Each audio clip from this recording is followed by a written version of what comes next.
We've finally hit our teens. We're on episode 13 now. I think I'm frozen. I think because we screwed up the first class. Do you want to start over? No, not at all. Yeah, 13. It's dope. Hell time. Yeah. And we have a guest. We do. Our guest today is my good friend and now Tub's good friend, Alex Pedersen. And ironically, I've known her longer. Yeah, you have. I'm actually really close to Alex.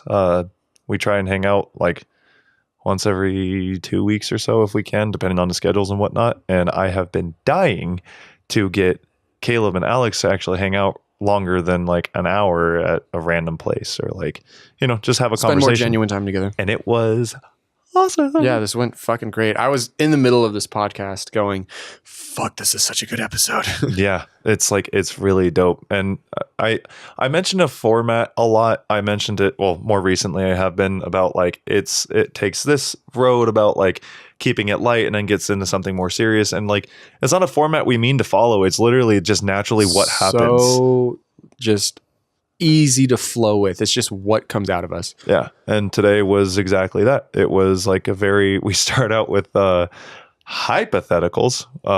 You'll see why I mentioned that in very deep detail about why I said hypothetical like that. And then you want to give a little background on her and a disclaimer on like names and confusion. Yeah, I was gonna get there because I mean it's more toward the end, but start out with hypotheticals, just kind of talking, shooting the shit, and then we kind of just like pick each other's brains on. What did we go straight into relationships from that point? Or? No, it was. There are a few things in the middle. There's a whole lot to unpack, but it's fucking it's fantastic. Yeah, no, it's really good. And then at some point you're gonna hear Alex mention her little girl, Amelia Wren, as either Wren or Amelia. That's her first and middle name together. So if there's confusion, that's what she's. Ryan. And Ryan, which is her baby daddy, her boo thing, her boyfriend. Great guy as well, really close to him. So yeah, I think that covers all the bases. It does, for the most part. I hope you guys enjoy this conversation as much as we did, because it was a good one. Fuck yeah, it was. We're rolling into episode 13. And we're going to start it now. You want to clap with us? Yeah. All right. So it's a 1, 2, 3, and then a clap. So you ready? 1, 2, 3. Nice. You got it. That was so cool. You're so excited about it. So today we are going to start off with hypotheticals because I thought it would be I did just call them theoreticals before. And then Tub corrected me. I see you're back on your definition game. I'd never get off my definition game. I asked you what a word was last episode and you're like, I'm just not going to answer. I don't even know. Well, if I don't know, I'm not going to define it. Fair point. So,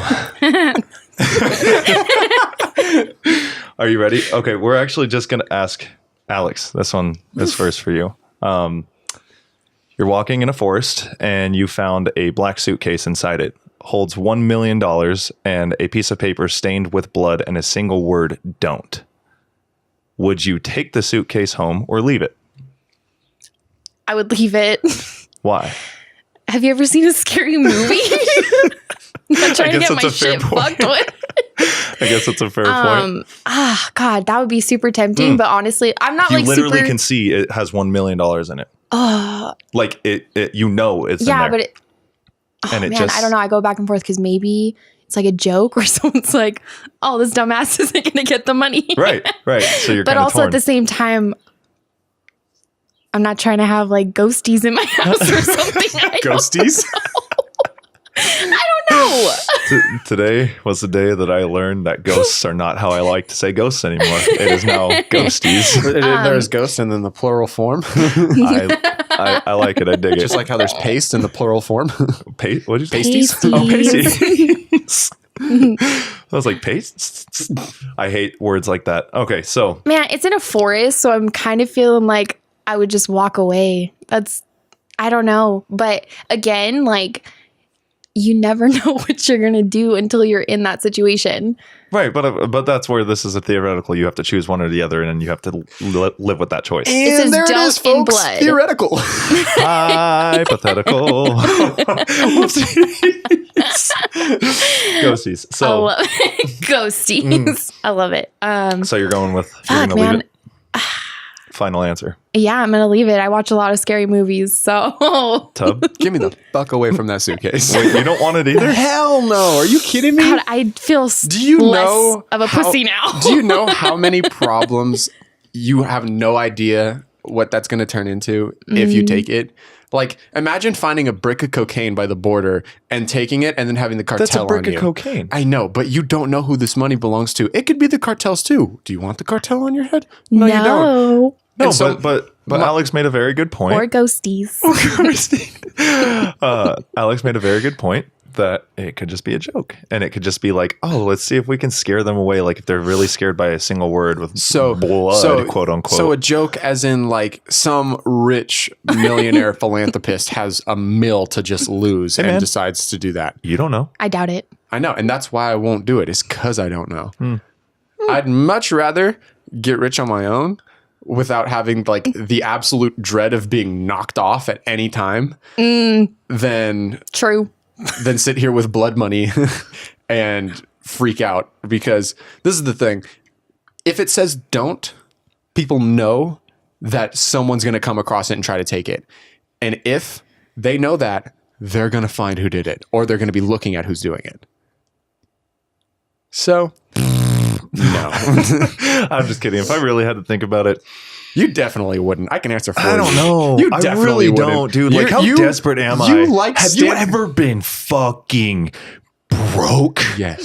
No. Yes. I'm talking like you got bills coming up and you're looking at your account with $4 and you're like, Or overdraft. yeah. Overdraft. ooh, overdraft fees. Yeah, buddy. Yeah. Okay. I'm talking. Not worth the cartel. But Nick, you're like the morality pillar.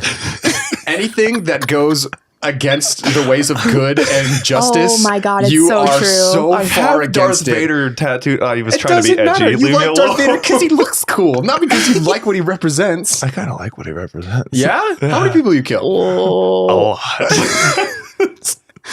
So my thing is like, if somebody like Alex's face, dude. She's like, we gotta go. my thing is like, you stand for all that is like true, just, and fair. Yeah, ruined my fun. And so you would sit there and you'd watch me try to take $100 from it, and you'd slap my wrist and go, "What do you think you're doing?" I don't know. I saw a $20 bill at Walmart once and put that shit right in my pocket. Oh when I was yeah, a kid. what do you fucking do? That's Someone totally lost $20. different. What the fuck does Did it say matter? a bloody Do you don't What if there was on somebody it? in the background going, don't? Like, Then don't. Somebody wasn't doing You that wouldn't. though. If somebody was in the background and said don't, you wouldn't.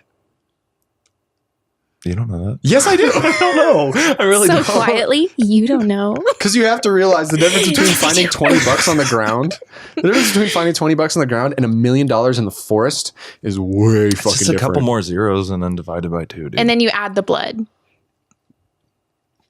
I mean, that's fair. Whatever. All right. I guess if there was a $20 bill on the floor and it was like, this is a test, don't do it, I'd be like, all right. I'm totally going to take it.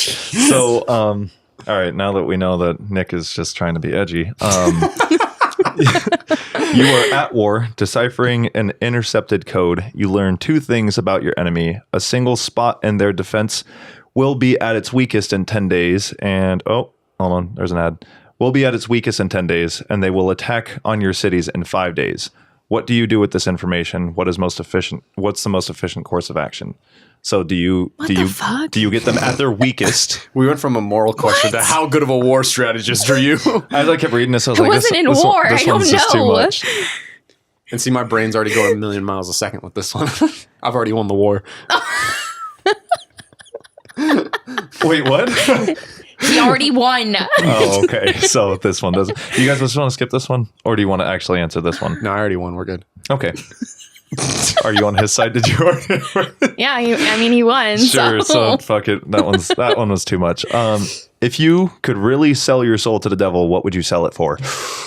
Ooh, shit. Another soul. Another soul. So you literally just murdered somebody for A the soul fuck of for it? a soul. Don't do that. We already said we're not going to talk about this shit.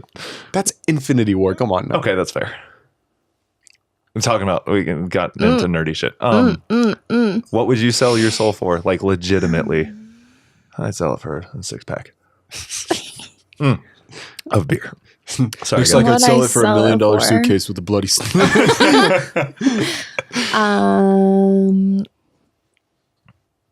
a long and healthy life, happy, healthy life for my kid, probably. Whoa. I feel like you all. Whoa, That it was got a real. good ass answer. Really, she's the only thing that comes to mind. Honestly, you have to believe in the devil. Kachiga. But yeah, I think really that's the only thing that would do it for me is Ren. Honestly, Yeah. like, That's fair. what the fuck else do I want for like my Everybody- soul? Everybody listening will slowly learn how much of a loving, caring mother you are. Yeah, my kid's the best. Yeah. So, Kid is done. very adorable. No, that's I'll actually a fight. solid answer. You have a lot That's- of good views on things, which Yeah. like I do want to dive into, like genuinely want to dive into. I feel like they're pretty basic, like just your normal life views. No, you're like your moral. Your God I don't know why you gotta stop for me. I'm not talking. I was actually gonna ask, so is this thing gonna pick up my beer burps? Oh no, that we Because actually like encourage it because like Okay. why the fuck not? I It's keep trying to lean back. I'm like, It's complimentary in this household. it's a compliment to the chef. So Oh. to the do you know about that? what? in other cultures, if you burp, it's actually a compliment to the Like chef. in way. Europe, like burps are actually like a thank you. Oh, and I like love that. and the food's really good. Our one Norway listener's like, that's a sack of shit. It's total bullshit. We have a fucking Norway I listener. know, I heard that. Really wild, dude. Ah, A then couple we- from China. China, because of Tessa's episode. Yeah, That was kind of cool. for some 'cause, reason. nice. like her following is much bigger Mhm. and all Out there that kind of listening stuff. on their Huawei phones. on their Huawei phones, probably. They're zooming in. They can see us talking right now. Whoa. Fuck, what was I just talking about before we got on the subject of burps and The hypothetical. oh, your And her morality or Her being a loving mother. And Yes. that her decision to like have an awesome life for her kid Yeah. over her soul. like okay. So I've talked about it a few times on here, but I've also brought it up to you, and I brought it up to you during that time where I went through all that like hardship and whatnot. One of the things was I had reached out to Tub a lot, but I also reached out. This is Alex. This is the other friend that I went to for a lot other than my brother. So this is what Nick's ultimate therapy session Oh, would dude, look like. like this is. Oh, hell yes. We just found the topic, bitches. Hell no, I'm not. So would you define yourself as unstable? Or By the end of this, I'm I crying love it. again. Oh. I'll answer whatever. Fuck, honestly, I'd be down. But what I shit. want to get Your at soul. is Yeah, when I reached out to Alex, one of the first things that I said to her was like, I need like a mother's like love kind of thing. And because you are a mom, and because in the past X amount of time you've said like how much you've changed as being a mom and how much love is like grown in you, that I was just like, I just want a mother's perspective. And I think genuinely that women can give you good perspectives on things, but nothing like a mom can.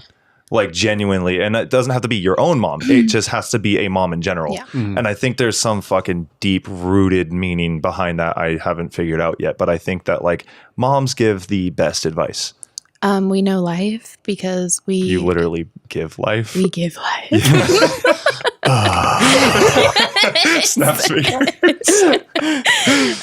So yeah. that's this Alex. So what would you guys, yeah, no, I'm interested Sell in yourself yours, for? Nick. I'm Interested interested in in what's your yours, price? Caleb.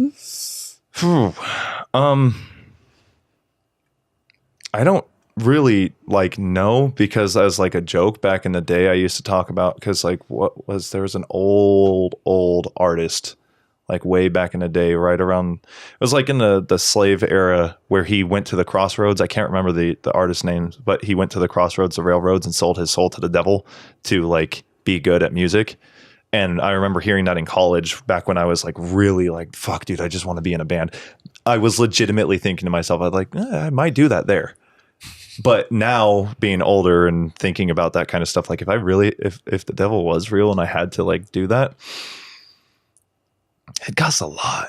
I mean, a lot. Well, It would yeah. have to be like health and fortune and never worrying about shit and like hoping that my family does well. Like it has to be a lot. Mm-hmm. If it's one singular thing, you said health for your little one.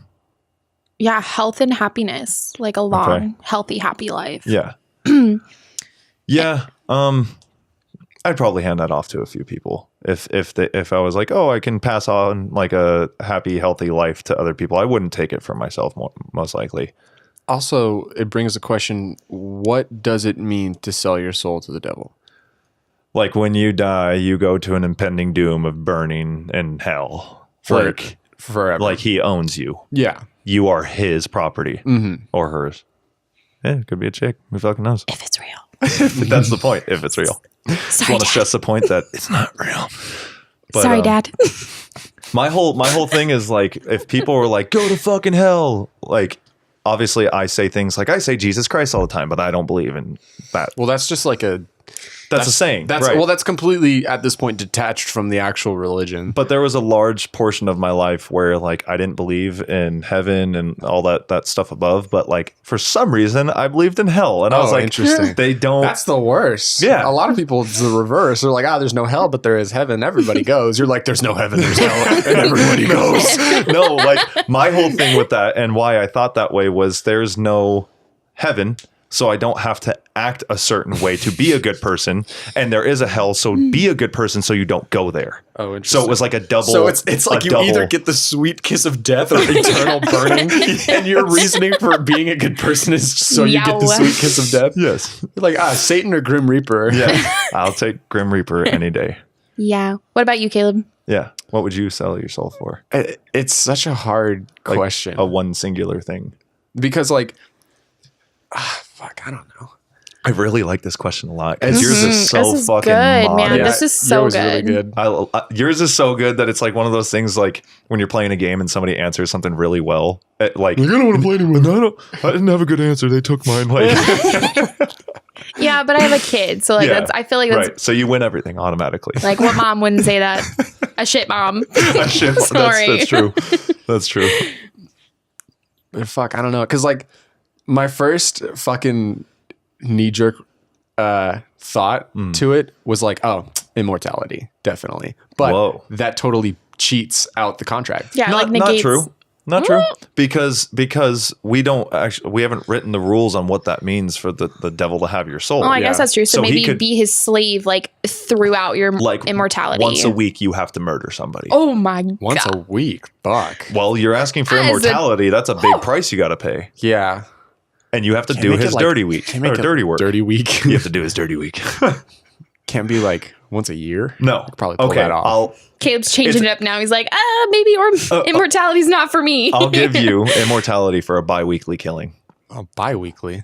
2 a month. 26 a year. See, now I'm bargaining with the So are devil. you doing the bidding now? Yeah, no, I'm the Donate, devil. donate, I thought donate, this was- I thought this was understood.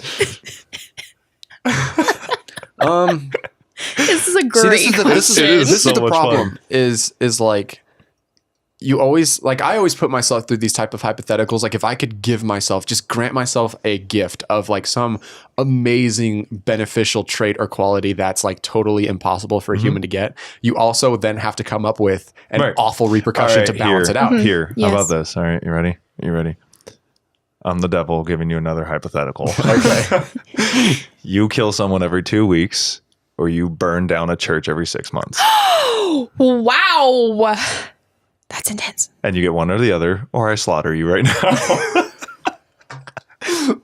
Wait, like See, a this is the church thing. full of people? No, I play this- No, you said because what? it says killing so people. then You literally have to obviously- just burn down okay, a church. my reaction was See, like, not People know it's you, appropriate. and you're constantly People on know it. it's you. Well, then that's the thing. Like it totally defeats. So it makes the question. It makes the offer easy because it's Okay, no you longer don't get tempting. you don't get caught. You just like You have to. Well, this is the thing. You have to find the perfect balance between like, ooh, that's super tempting, or not at all. Because if someone's like, you have to kill a person every 2 weeks for immortality, I wouldn't do it because I'm totally happy living my life now. All right, So let me it give has you- to be. Well, it has to be tempting enough to where I'm like, fuck, I okay. might If you do that. like, you were forced to sell your soul to the devil. What are you asking for? Alex is giving life and happiness. Wonderful. Mine is ditto because like I don't really. Ditto. I don't know Good what one, else. Nick. I literally don't know what else I would do. Like yeah, sure, money sounds great, but money doesn't make you. I mean, money can make you happy, but eventually you die, right? So it's like, why not just give someone else like happiness and health and just give them that. But I would say I'd sell my soul, and this is so fucking cheesy when it comes out, but I would sell my soul. Oh my God, this is so corny. I would sell my soul in order to know that humanity will continue to improve and never decline again. that's cool. That's awesome. a really fucking good That's one. a great Because one. like the entire idea that like we could get knocked out by an asteroid or a super disease or a nuclear war at any given time and then like lose all of the amazing art and progress and science that we have now. Yes. I would sell my soul in order for it to continually increase, like just like how technology is just continually getting better, but that for all around civilization. And that would be why I would do it. And I would have no regrets doing that. That is not corny at all. No, literally. That's Like, super dope. How the fuck is that It's corny? not cheesy. That's not even cheesy. a typical answer. I don't know anybody. I feel like, oh my God, I feel like the typical answer would be like money or that's the typical. I don't know, fame, fortune. I want to immortality.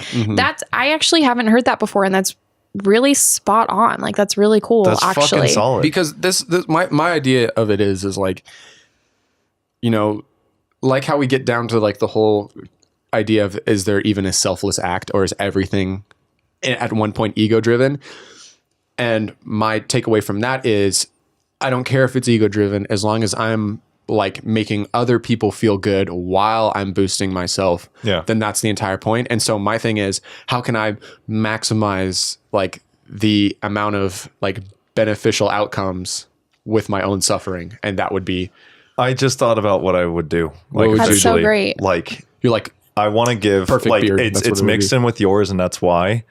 But like basically, I want to guarantee, and this takes us back to last week's episode of like space exploration. So give people the proper science in order to start so like to give break the the world light speed of speed. light. Yeah. That's literally where I was getting. Yeah. It's like if I had to force. If I That was would be a forced to really cool gift. Here you go, Fuck. light speed. literally I'm out. here's light speed out. Bye. and here's the understanding of it so that it goes from basics all the way up to the deepest so like understanding. everything in between. Literally everything about light speed so that we can understand and people can just start taking off and fucking figuring this out. That would be cool. I like think that would be fucking sick to give out. That is cool. Yeah, I would even go further than that and say wormholes. And I'm getting super nerdy only because like if something's 5,000 light years away,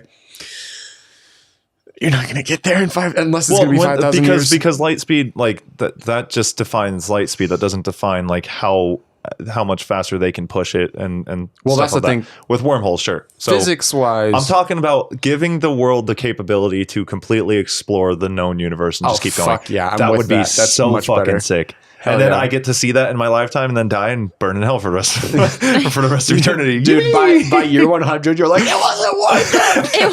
Fuck everybody. Someone else sells their soul so that you can get out. Yeah, that'd be good. Just keep trading it off. I was actually just thinking it went really dark in my head, but like in a good dark, but like a bad dark, but a good dark. So what I mean by that is like you gave your life to burn in hell for your daughter, right? Mm-hmm. And she ends up being just as good of a person as you and does that for her daughter. So you guys are hanging out in hell one day and Nice. she's just like, yeah, I had a really great life, but this fucking sucks. And you're like, yeah, I've been here for about like 78 years. This shit hurts. It gets worse every year. You have no idea what I'm going through. Oh, Or no. even crazier would be if you sold your soul so that your daughter would have an amazing life and she knows this and lives this amazing life and then sells her soul to get you out. Ooh, Because that's the Damn. only gift that she could give yeah. back.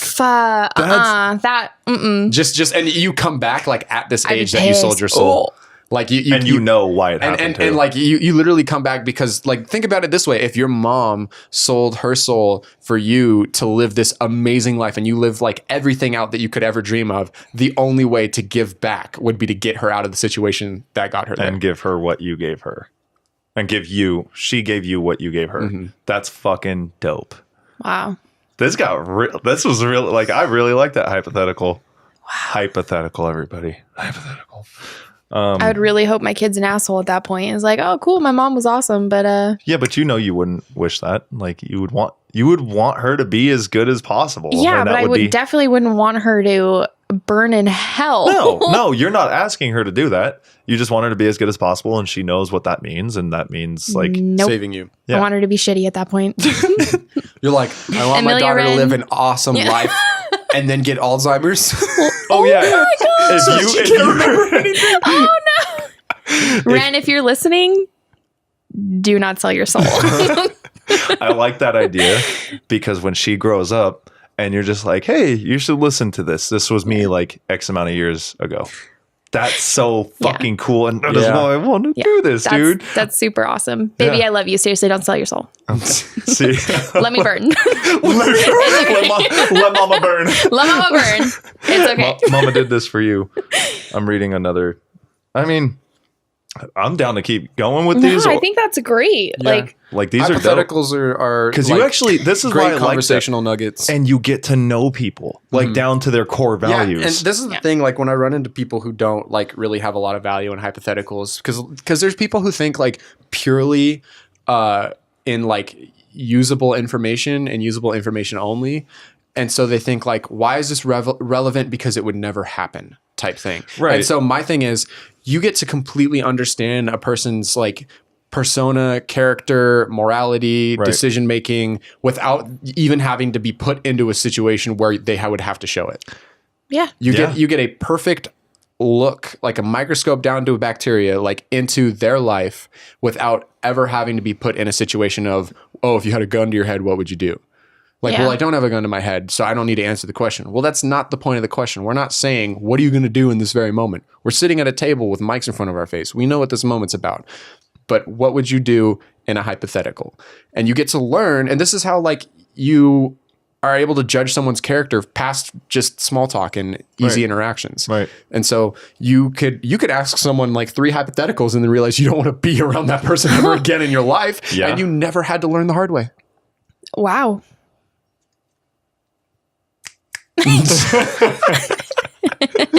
Snappy snaps, dude. Good for you. Wow.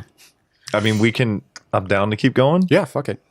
And then it'll get to the point where we're like, no. I'm still on this one. No more. That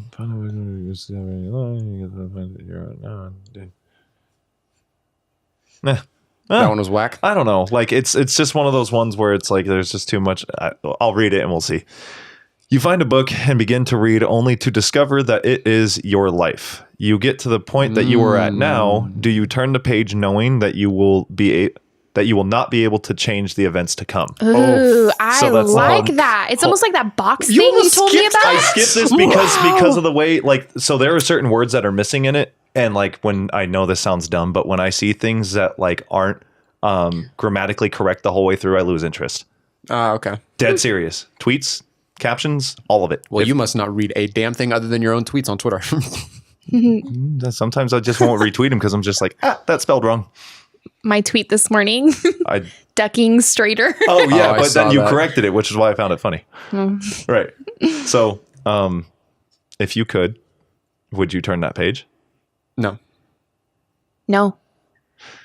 I mean, like you told me about that box that you can buy. Yes. But you can't open it up. Okay, so I would open that shit. Let me explain this really. But you just said no, that you wouldn't turn the page. Yeah, because it's my life though. So and you can't change the event. So like the entire like enjoyment out of like feeling like you're in control in life, whether or not it's a mirage or isn't, like the enjoyment out of that gone. You literally will lose interest in trying for anything because it's out of your hands. Okay. I agree. Before we keep going forward with this, the thing that Alex mentioned about the box is there is a magic box. Okay, so it has like magic tricks and magic cards and like it's all things magic, like a magician. Yeah. And it's a box that you can buy online. A company makes them, and it's just literally a box or a treasure chest, I can't remember, that has a question mark on it. And the whole point of buying this box is it's $15 or $50. I think it's 15, and the things inside of it equal up to more than $15. Okay, but the point of buying the box is to never open it. So it keeps its magic. It keeps its magic. And I fucking love that. And I forget love it about a it. lot. And once I listen back on this, I'm going to buy it immediately. Like once I'm love just that, sitting. yeah. I think that is the coolest idea. And Alex was like, fuck that. I would open it right away. yes. But you wouldn't turn the page. And I find that those just, things are like 2 and 2 to me. I feel like they're definitely not. They're somewhat similar, but your life, it's totally different. And we've had really amazing conversations about this before, as far as the power in unknowing Mm-hmm. and almost a comfort in that. Yeah. You never know. Life can change at any time, and I don't want to know. I want to just enjoy. Yeah. And I don't want to read something that's going to tell me the rest of my life, or at least even the next chapter of my life. I just want to experience it for the first time, experiencing it. Opening up a little magic box, I want to know what's in that damn box. Like, Yeah, because one's like a trinket that has a little bit of enigma to it, and the other one is literally fucking with your free will. Right, but the whole thing is like not knowing, at least to me, because I understand that one's your life and one's a fucking box full of things. But I gotta pee again. of course you do. This is your third one in the past 45 minutes. You have the bladder of a 3-year-old. Hamster. My boss always says I do. You do. The whole idea of just like not knowing what's next. That's where I say they sit hand in hand. Is because you don't know what's in that box. You don't know what's on the next page. yeah. And so I find that mystery to be the same. Whereas like for my life, I probably wouldn't turn the page either, as tempting as it would be, because the other thing about that question is you don't know, is it an hour later and it's a full page of stuff, or is it 6 years? Yeah. And fuck, dude, imagine turning the page and reading the next 6 years and you know everything that's going to happen. Like that would suck. Yeah, it would. It really, oh God, like it even makes my stomach queasy to think about it. I'm totally on board with it would definitely be tempting. Yeah. It would be tempting. Of course it would be tempting. Yeah.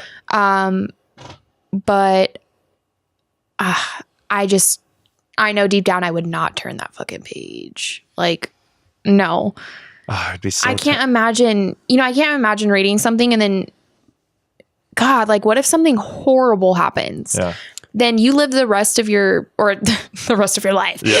You live the 6 years and you're like, damn, I know this is coming and there's nothing that I can do to change it. Yeah.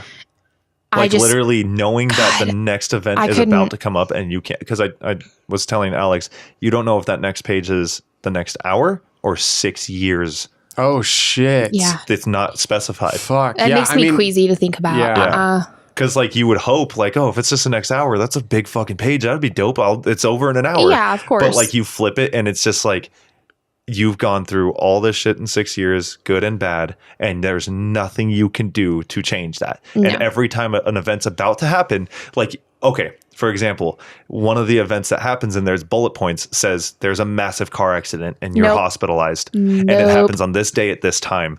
And you're driving down the road and it's like a minute away, 30 seconds, and then it happens. And there was nothing you could do about it. You want to steer away, but you can't because that's just going to cause it in the long run. Hypotheticals on there right down there. Oh, dude. Oh, that's so fucking dark. That's such a good question. No, that's definitely a great question, but I'll know. Yeah, I'll stick to the mystery. I think the whole magic box. By the way, I'll have Tub, if you guys are interested on the Instagram, I'll have him post up where that magic box is once I find it. Yeah. And so that way, if you want to see what that's about, go look it up because I have no fucking idea where to find it right now. So my thing is, if you basically, I'll ask you this, Nick.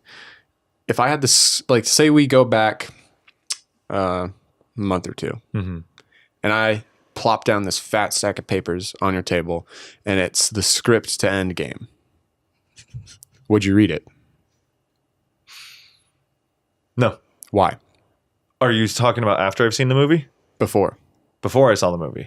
And it's the scripts of it. It's the script of Endgame. Because my imagination will never amount to what someone else can actually create.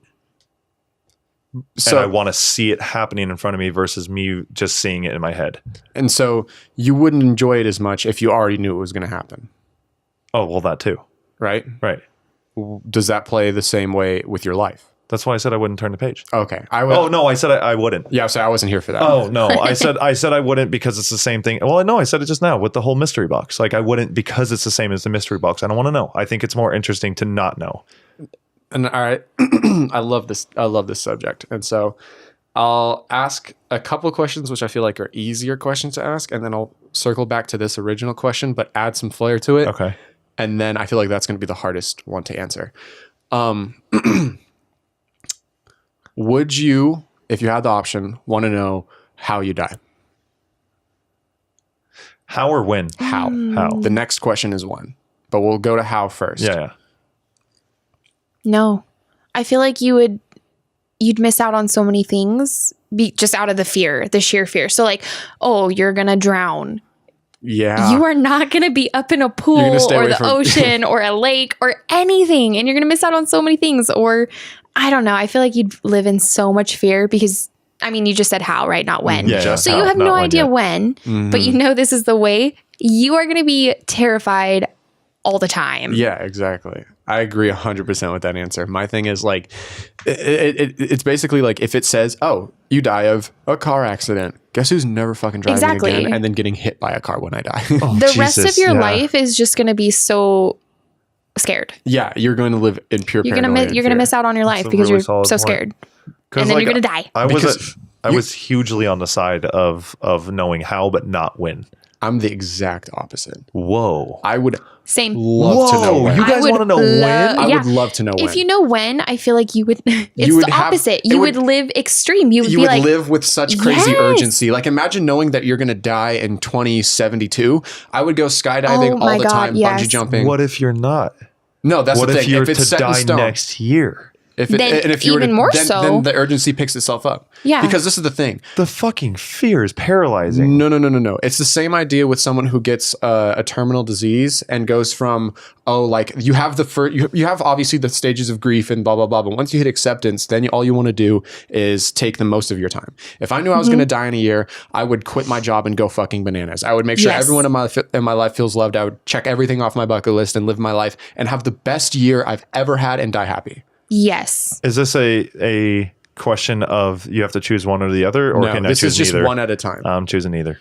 And this is the thing, and this is why I ask when, because if I know when, and I know it's at whatever year, like basically, and one of my understandings of the world is the entire reason we have any type of urgency or drive to do anything with our lives is because of the fact that it's going to end, right?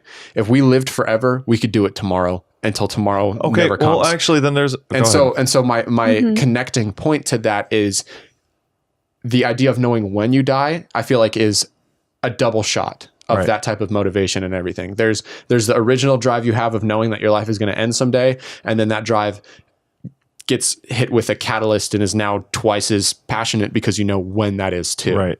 And so if I know that I'm going to die at the age of 35, these next handful of years that I have are going to be the best goddamn years I've ever had in my life.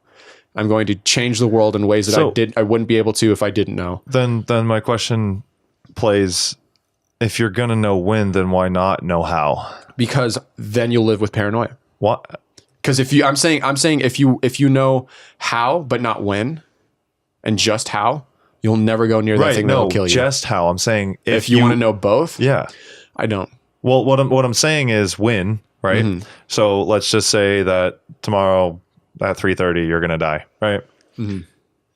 You know, you're going to die. So in that moment, you know that everything you do up until then isn't going to kill you.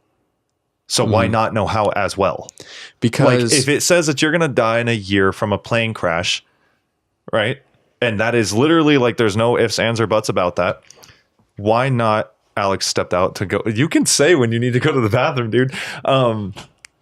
If you know when, there's no reason to not know how. But I get if you don't want to know one or the other. I understand that. I think the reason I wouldn't want to know how is because just the idea of say you just flip over that card and it says something super awfully gruesome, painful, and dreadful, right? Say you burn alive at the age of 40. Okay.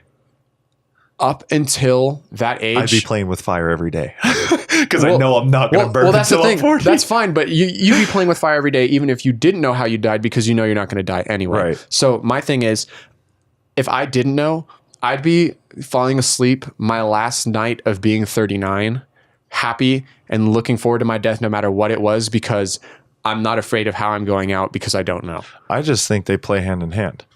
And so the cool thing is you could flip the card. Part sucks, you could flip the card and it could say you die in your sleep, and whoop-de-doo, you hit the fucking jackpot. You won the lottery, and you're going to live your life to the max as much as you want.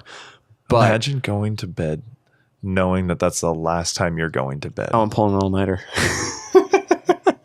Until you just doze off, and then you doze off. And then you doze off and you're done. You die. I would much rather like live my, like if I'd go in my sleep, right? And I know I go in my sleep.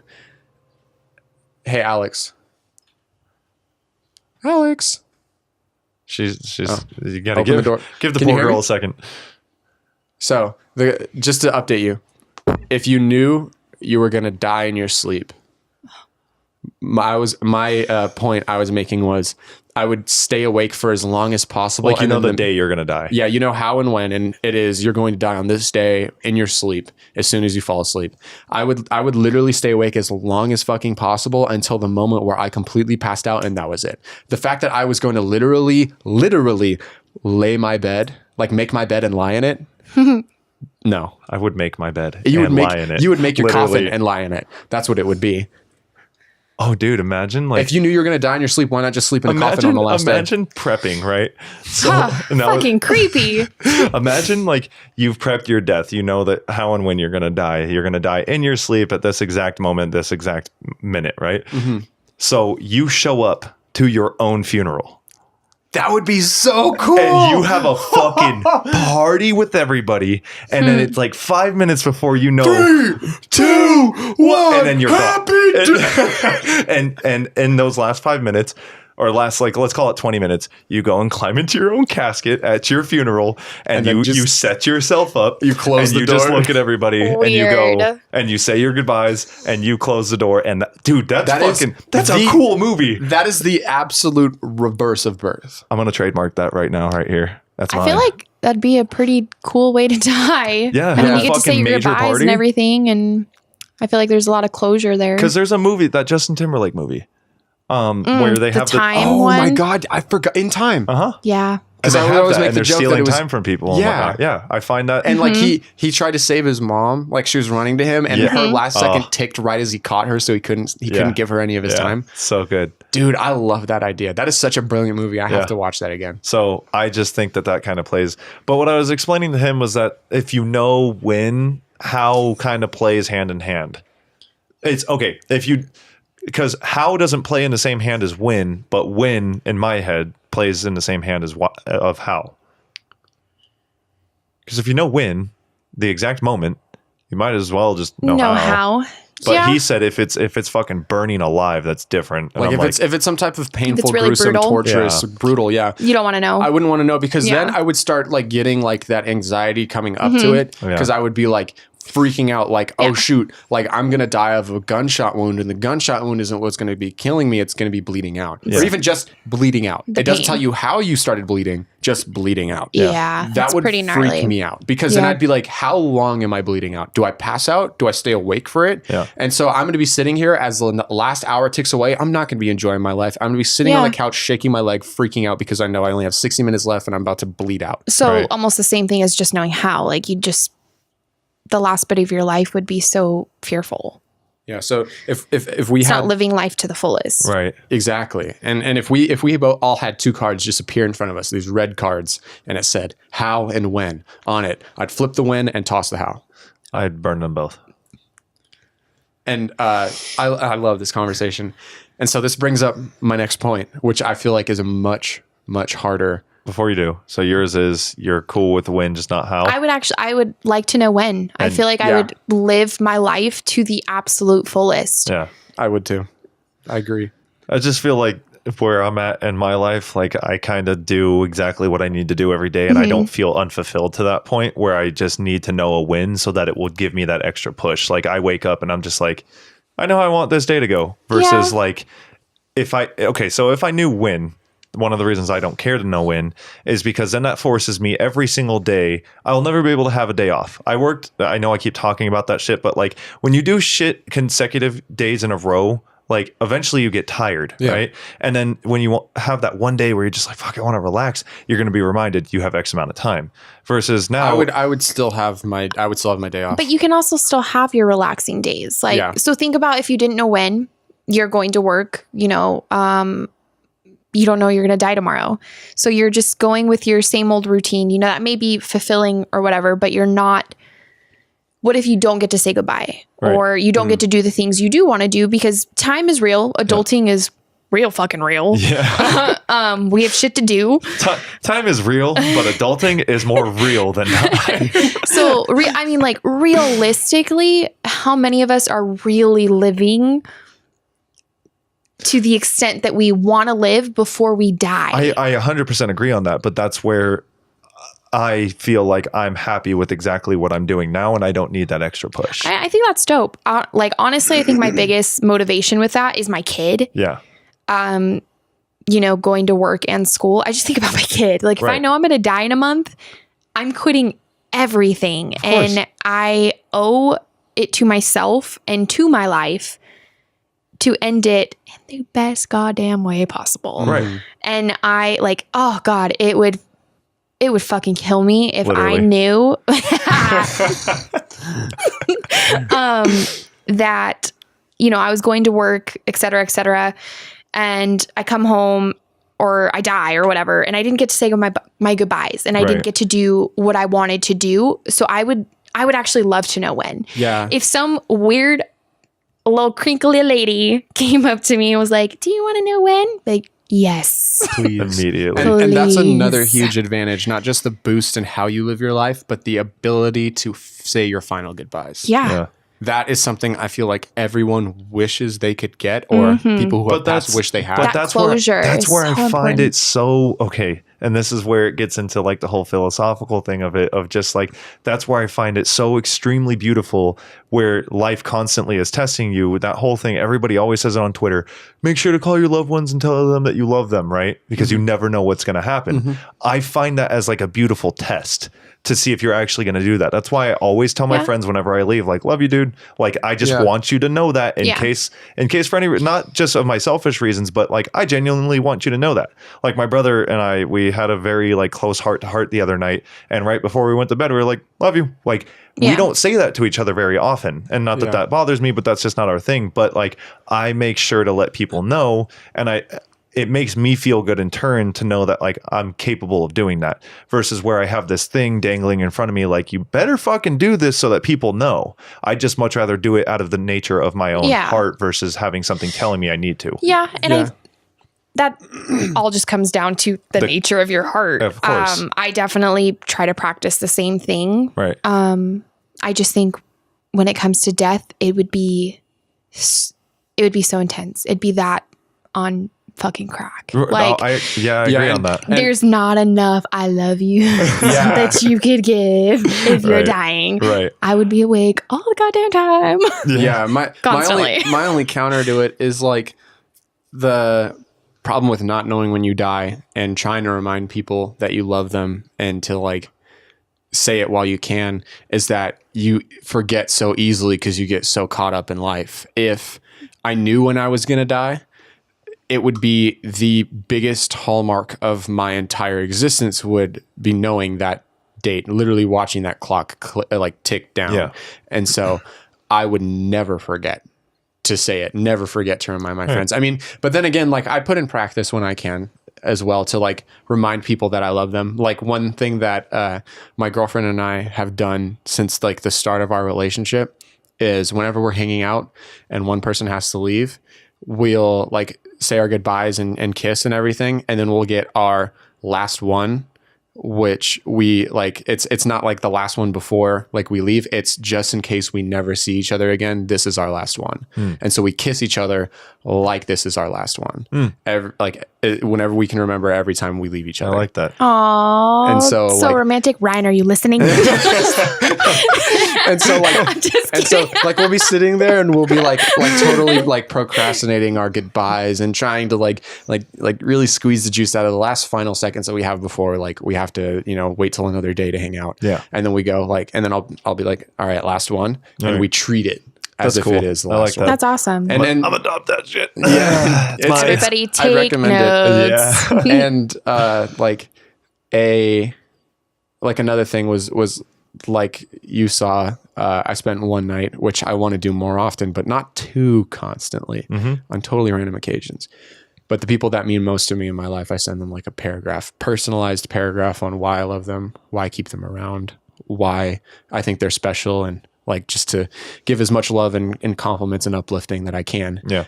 Yeah. And I treat it as if I was going to die in my sleep after I was done sending these texts. Were you thinking That's you were gonna amazing. die That's great. that night you sent those? No, but it was a just in case. I know. I'm just fucking Just a with you. precaution. That's really great. I do think that there's, I mean, like you said, you do it, not all the time. Yeah, no. You don't want it to lose its Exactly. Because there's definitely people that it's all the time. And Yeah. the sacred words or the sacred things that you share with people, it kind of loses that magic. Yeah, exactly. Not I love you. Not I love you. Right. You need to hand that shit out all the time. Mm-hmm. Yeah, obviously to the people you're close with, because I am, I'm not just going to tell everybody I Right. love them. Because again, it's, at least in my opinion, it's sacred. Yeah. And so I think telling people all the time, I get off the phone with my friends and it's like, hey, I love you. Yeah. Or random text, hey, I love you. But as far as like the in-depth, heart to hearts, those are so amazing when they are every once in a while. Right, of It's course. like, it really just fills you And so good. that actually brings up a really good point that I had a conversation with. I think his name is Brandon. I don't know. He streams. He follow Dozy. Who's Dozy? Let me see. I feel bad if he's listening. I'm sorry. I don't know your actual. You've never seen him before? I don't know. He listens to the podcast. It's just okay. I guess it was somebody I thought you knew because you follow him. I follow him. I followed him because he followed me. I don't know. Okay. Seems awesome though. Yeah, it's a super cool dude. And we had this conversation the other day about, I want to just find this and make sure I get his question correct because it was actually really dope, but it had a lot to do with this exact topic of things losing their meaning. And, oh, I found it. Dope. He said, is over-appreciation a thing? Yes. Yes. And I said, I would like to think no, because I'm one to show an abundance of appreciation and love. But from what I've learned, some people aren't into that. Right. And this kind of like full circle comes back to what we were talking about in the beginning with how like you guys helped me get out of that rut. When I first started, like, and you guys may have known, maybe you paid attention, maybe you didn't, maybe I did it. And I thought I was just showing an overabundance of it, but it was just constantly showing appreciation for anybody. Like literally, if you breathed my way, I was like, thank you so much. Like, I just was like stoked. Like, I was like, fuck, dude, I have all this help. And I just want to let people know that it's not going unappreciated. But I realized that I was doing it way too much. And I realized early on, it took me like a week. And then I was like, oh, I need to tone it down. But I think that was just my character, like finally coming to like fruition. Like the person I've always wanted to be finally came to life. Yeah. And it was just like, oh, now you're this person, fucking just pour it out everywhere. Like it had been bottled up. And so that's where, I would say there's an overappreciation, but it kind of depends. Because again, with my brother having that heart to heart for the entire day, I think he thanked me somewhere around like 20 to 25 times for helping him with his situation. And every time he said it, I said, you're welcome. I never asked him once to stop because I knew that every time it came out of his mouth, I knew it was genuine. I knew every single time he wasn't just saying it to say it, he was saying it because he truly meant it. And so that's where I agree that like those big texts are great every so often, but you don't want to do it too much. But if you tell somebody that you love them all the time, it depends on the person, the situation, why they're saying it. I feel like there's many different variables to it. I feel like I love you is, I don't think I can say, or I'm going to speak for myself. I don't think I can say I love you too much to people that are close to my heart. But I feel like overappreciation can be a thing. It depends on how you're expressing it. Right. So, you know, the variables. Yeah. It definitely depends on the situation and how you're expressing it. Just as an example, like, I think we all have known those couples, like, way back when Instagram was like sepia or whatever. That would, like share the text from their boyfriend, girlfriend. It's like these huge paragraphs and it's like every single day. Like, what? How is that genuine? How is that important? And like not downplaying the words that they're using or the things that they're saying. And it could very well be true about that person. They really might just be like top notch. Yeah. But at least for myself, I know that I love words of affirmation. Right. Yeah. That's definitely a huge love language of mine, but there is there is a point where it's too much and it doesn't feel as special. Yeah. And so it's kind of like, I love being told I love you all the time. I love it. But if I have friends or Ryan or just certain people that are constantly blowing me up or calling me or even in person or just like, Alex, you're so amazing. You're so hardworking. You're great. Blah, blah, blah, blah, blah. It's just too much. Right. And it's kind of like, okay, thanks. You're great too. Yeah. Rather than those every now and then, like, dude, I just have to tell you, you are fucking solid. Like, you know, I need to let you know you're killing it right now, and et cetera, et cetera. Yeah. But it definitely depends. Situation, that's where expression, I feel like, and person. that's where I feel like with my situation, how it was just like giving it too much to a select few people. I realized that, you know what, if you have some love to share, spread it out. Mm-hmm. Like, you can send that text to that friend, but you don't need to send that same text to the same friend like a week later. Share it with someone else. Yeah. Like I did with our buddy Sean, who, well, do you know Sean? Ainsley Sean? Yeah. Okay. Our buddy Sean, like, he just... We went to the concert together. Yeah, of the right. many times I've seen him at parties and all that stuff. Okay, so, like, he started his new job this week, and I've been meaning to send him a text. Congrats to him. Yeah. Congrats, Sean. At Northrop or Lockheed? I think it's Northrop. I want to say Northrop. I always get the two confused. Big Buck Aerospace Company. Yeah. So Very nice. He started there. Great for him. Super stoked for him. Meant to send him a text in the beginning of the week, and I didn't get to until like today. And I just sent him this big old text, and he was just like blown away by it. And I was like, okay, cool. Like, not that I don't need to share the exact details of it or anything, but it was just the fact of like, okay, I now got that out of my system, and I finally got to share that with like somebody that I've been meaning to share that with. I feel fulfilled, and that person now feels loved and special, and that they feel accomplished. Cool. That's the whole point. I don't need to do it again next week. Exactly. And, and like, that's the whole point. If like, you know, the argument stands of everything you do for yourself. Well, you might as well do it for someone else simultaneously. Yeah. But when it comes to, you don't have to be that careful. when it comes to the entire thing. Sorry, that was to Alex. I don't want anybody to get anyone confused. who can't Alex was see. moving the mic, and I told her she didn't need to be that careful. Of the mic. I'm actually like really into the conversation, and it's just like it's flowing. So this, okay, keep going. Doing well. Keep going. But yeah, it comes into the entire idea of moderation is key. It's like sitting here and like eating, I don't know, like a strawberry. And you think like a strawberry tastes so good and it's so great because it's sweet and it has this awesome flavor. But then you go eat a whole pack of Sour Punch straws and then you bite into a strawberry again and it's tart. It's not sweet. It's because you've oversaturated yourself. Right. Your moderation isn't key anymore. Right. Because you've been indulging in pleasure rather than cherishing it and keeping it occasional, then it loses its value. It loses its sweetness. And so I agree. A perfect example is this one kid that I found on YouTube who was like vastly overweight. And so he started a water fast where he didn't eat for like I think a whole month.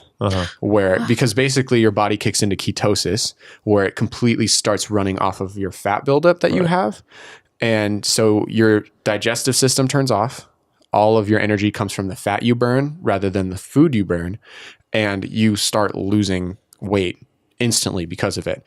The guy had a nutritionist, so he wasn't just going in blind, but he did it for like a month, lost all of his weight, and literally only drank water the entire time. Because as soon as you put calories in your body, it kicks your digestive system back on and it turns off the ketosis, and then all you did was starve yourself. Right. That's the entire idea of fasting. Is if as soon as you put calories in, you broke your fast. There are a ton of people who like to drink coffee, but if they put creamer in it, broke their fast. Someone I saw on YouTube was doing a fast, and it was their birthday during their fast, so they had one beer, killed their fast. That's all it takes, because it's the body's process, and calories are going to break like it. Anything, like you said, kicks it up. So that's why it's called water fasting, is because the only thing you take in is water, from what I remember. And it's totally on a tangent, but I'm going to get back to the original point. Like the first 3 to 4 days were hell. And then after that, you get this huge burst of energy. You feel amazing, clear-minded. You're able to focus, and it's just your body like burning off all of this fat and getting rid of like toxins and all this stuff. Super crazy. You can look it up on YouTube and find a lot of videos on it. But one of the coolest takeaways I had from it was once you get off the water fast, once you start running out of fat to burn, and then you start killing yourself because you don't have food, you can't just hop back in it, go to In-N-Out, order a number one combo and indulge. Your body is not ready for that. You have to start slow. So what this kid did was he started off only eating like a few pieces of watermelon. And he said that like you literally watched him eat watermelon for the first time in like eat anything in like a month. Yeah. And when he bit into it, he said it was like the sweetest thing he had ever tasted. It was like so good and like just perfectly sweet. The flavor was almost overwhelming to him. It was just absolute madness. And the like idea that watermelon to anyone just tastes like watermelon, and a watermelon Jolly Rancher is like much more potent. But the fact that this regular piece of fruit had such a punch to it purely because of moderation, it shows the value in it. So, AKA, I should just kind of like strip myself of contact from any human being for a month. That's what I picked up. And then go talk to someone and have a heart to heart, and you will bawl your eyes out. Just start pouring everything out. No, that's cool. I like that a lot. To bring it full circle, the book, right? The book of your life. Yes. And if you would turn a page once you got up to the point, one thing that I would love about that, real quick before I hit into this, is it would be so cool to read this book and revisit memories you completely lost. Yes. Like moments you had with your friends. Because it said up until the point you're at now. No, so I know. you get to read so all that. we're That saying reading cool. in your past and going, holy fuck, I forgot about that time, or I completely forgot this person existed. Like, and we had such a good moment together. Being able to relive like the good parts, and you see the bad part, and you're like, and you like skip past that part. It would be fantastic. But so my question is, if you had to, like you were forced to, you read up to your point in your life, but then there's another book, and it's the book of the person you love the most, who's currently around the same age as you. Would you read your next page of your life or their next page of their life? And you had to choose one or the other? You had to. I'm reading theirs. And so you would sit there knowing what's going to happen. Say you had to read like a couple years worth. Yeah. Like you were forced to read 2 years worth of either your life or their life. Would you be able to sit there and not let them know? Or would you tell them? Because this is the thing. Nobody really wants to know. They want to kind of live their life that way. So you would either have the burden of watching your friend's life play out exactly how you know it would, or you would put the burden onto them. Shout out Caleb Lewis. Or Caleb Henderson with his buddy knowing the whole time that his dad wasn't his dad. Yeah. And so would you sit there and like know that your friend is about to start a relationship with a girl that's going to break his heart to smithereens in 1.5 years, and you can't prevent it? Or read mine? Or I'm reading his. No. Or like say you picked reading theirs, or you sit there and let it happen. And at the end of it, after 2 years have passed, been like, I got to tell you something. Now that we've passed the mark, I knew exactly what was going to happen with your life for 2 years, and I couldn't do anything about it. I'm sorry. Yeah, I'd read theirs. 100% I'd read theirs. Just because, and so would you be selfless or selfish is the question. It's okay. So that kind of plays into, and it kind of dips your feet in the water with it. Of, when you know something about someone's relationship, but you don't know if it's right or wrong to tell them. And you're just like, oh, that said person is doing this to said person behind their back, but you don't know if you should intervene or not, as to where I've had that happen. And I just remove myself from the friendship because I was like, I don't know what to do here. Same thing is how I see it, of just like, I know information. Would you remove yourself from the friendship? Like if I knew the next 2 years of your life, knowing that something really bad was going to, I mean, this is the hypothetical being that something really bad is going to happen to you in 2 years, sure. right? We'll throw that in okay. Versus or it's really good. Well, it would suck because it'd be something really good and they could tell your enthusiasm wasn't genuine. As if you already knew or you weren't too because then I'd be like, it. oh, I've already known this always. I read this book. I can't tell you the rest of the stuff that's going to happen in the next 6 months, but I knew 1.5 years ago that you were going to come up on $1 million suitcase. And that's comedy. So,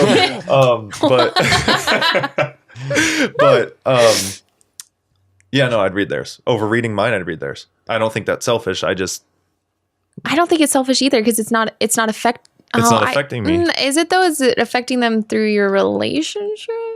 Because but you're not going to say anything. Because you wouldn't be able to hide your behavior around them. How often are you good at keeping secrets when people tell you things? Oh, I suck at it. Oh, well, that fucking sucks to know, and I'm never going to tell you jack shit. I suck at it in a sense of like, I tell my loved ones, like, if you tell me something, most likely Danny knows. What? Like, my girlfriend? I don't want to know that. God damn it. I That's don't how want it to know plays out. that. That's how it plays out. We're the same fucking person. You have the biggest... Unless it's like something that You are your own entity. She is not you. You are not her. You guys are two separate people. I trust you with information, not her. No offense to her, but it's just like I confided in you. No, I know. No, and if someone makes a specific, like obviously there are always exceptions. If someone makes a specific request, like this literally does not leave us. I don't want it going anywhere. There's a large percentage of things that I've told you where I said nothing leaves between us. Yeah, no, I know. So is that a fact? Well, you'll have to bring up whatever it was. Oh fuck, I don't know, Well, dude. let's Jesus, do this. hold on, because now you're saying that you're okay. I just asked if something I've said to never repeat to anyone but you and me, and you said it depends on the exact one. The answer should have been, yeah, no. If you told me, there I go with the yeah, no. If you told me that it stays between us, it stays between us, then indefinitely your answer should be yes. But now I know that some of the things that I may confide in you in the future, as Alex just, I thought you were drinking your water nervously, that things I tell you in the future, there's a possibility that your girlfriend's going to know as well. Well, this is the thing. The majority of the things that you tell me where you're like, this stays between us is usually because it's other people's business that you shouldn't know either. And so I usually forget about it because that person that you tell me about it or whatever is usually irrelevant in my life, or the detail is necessarily irrelevant. true. And so, well, the majority of the ones. You're saying majority, but you can't even recall them, and I don't because they're recall them. irrelevant. If there was some deep, dark secret that you told me I couldn't tell anyone, and it was so relevant that I couldn't shake my head off it, I'd be able to recall it on the spot. But why do you get to determine what is relevant to you versus what's relevant to me when it's me confiding in you? I don't. That is my point. Yeah. And not to sit here and say Alex is so nervous. This is how we have conversations in like real life. But that's my point. And not to say like that's now tainted me telling you things, but that definitely is going to be playing in my head from here on out because I didn't know that was a thing. Well, it's honestly like how a lot of like I would assume a lot of relationships work. Right. Is if one person learns one thing. There were things I literally told my ex I cannot repeat to you. Ever. And she was like, okay, same with you. Said, okay. Like, that's it. Just knowing that there were things that we couldn't share with each other because those people had confided in us. And it was just a mutual respect that we had with one another. And see, this is the thing. If it's, and I play each situation by each situation. You play by what you deem worthy based of off that situation. Based off of my own judgment, yes. Right. Just like how everyone plays their life out. And so if I told you something and you saw it as, not that big of a deal, then you would treat it as so. And so my thing is, very rarely do we run into things where they're so big and like so heavy that I don't need to go to anyone else too. The majority of the stuff it's someone else's business and I shouldn't know this, but I want to tell you. And so in a sense, committing the same crime I am telling Danny, it's usually shit that's not that big of a deal. If it's something where you're telling me something that you are seeing. So say this. If you're telling me something about you. Correct. And it's something super personal and you're like, don't tell anyone this because it affects me and how I behave in my life around other people. That doesn't go anywhere. Okay. Because that is you and you confided your personal business in me. Right. If you tell me some drama about a friend and you're like, this doesn't go anywhere because I'm not allowed to know. I'm not supposed to know. It's going to be the same thing the other way around. Well, yeah, but that's, again, that depends on a case by case context. thing. Yeah, exactly. It's context. But and that's my point I'm making. But still, to the extent of like, if somebody shares something with you and they're just like, seriously, dude, this can't go anywhere else unless I feel like that person is in like real danger. I don't. That's not my business. I know some fucking shit, and I can never repeat it, but I know some fucking shit. Yeah, everyone has their vaults. Has literally since the day I've heard it been repeating in my head, and I can't tell anybody because that's just what I hold true. Because it may not affect that person now, but it was literally like, hey, we sealed this. It's the same fucking, everything's getting pulled back full circle. It's the same thing as that mystery box. Yeah. I can never open it. Alex. I mean, I do think there is a relationship thing. Like it's if you're with someone, a significant other, and you kind of do tell them Yeah. pretty much everything. But at the same time, I consider myself like disgustingly loyal. Like I take loyalty to a pain. Like I get most of the issues that I've had in my life have usually been revolved around loyalty. So ironic because our previous conversation with cheating. The one prior to recording. Whoa. Maybe not. But with me, like if someone tells me, no matter how trivial I may find it, if someone tells me like, hey, this does not leave our conversation, I take that shit like, and I lock it. And it's, oh God, it's been stupid stuff sometimes. I've had, one of my dearest friends tell me something that, like I said, I would consider like, oh, okay, well, it wouldn't hurt Ryan to know. It doesn't affect Ryan. It doesn't affect any of this. And Ryan's gone to like look at my phone or something while I'm talking to that person, and it's very clearly there. I'll just flat out tell him like, hey, this is a conversation between me and Kayla, and she asked for it to be private. Right. And even being like painfully curious, I hate when Ryan does that to me. So I'm like, oh, is it important or can I know? Right. Yeah. No, and so that's the thing. The things that you see is trivial, and this is where I make my point is usually the trivial things are so quickly forgotten that they are locked away permanently because they're not retrievable. And that's where I have to obviously like when I was stating these things with you about like, okay, so now it just depends on what you deem worthy of being kept locked away, that kind of thing. If I'm not told very specifically that never leaves that room, I've shared things with my ex before. I've shared things with people that like I'm extremely close with where I'm just like, I want to know your opinion on this. I mean, I've done things like that, but if it's like very strictly said, at least from my memory, that I am not allowed to say anything, I don't. And that's just it's just. And so the instances where you tell me something and you go, I'm not supposed to know or I'm not supposed to say. Right. What do you count that as? That's not me. That's not me being specifically told. You cannot tell anybody. It's just, I'm not supposed to know this. It's just, you're not supposed to know. And it is like a secret. And that's like, I'm not even being caught up in something where you're confronting me on that. That's dead honest from my memory right now that I can think of. That's exactly how I rule things is where it's like, I know this thing. I'm not supposed to know. This can't go any further because I don't want to be tainted with this because I don't want it to come back to me that I was the one that was spreading it. That's what I mean is like, even though you were, even though I was, so you don't want to be known that you were spreading it, even though you were spreading it. Correct.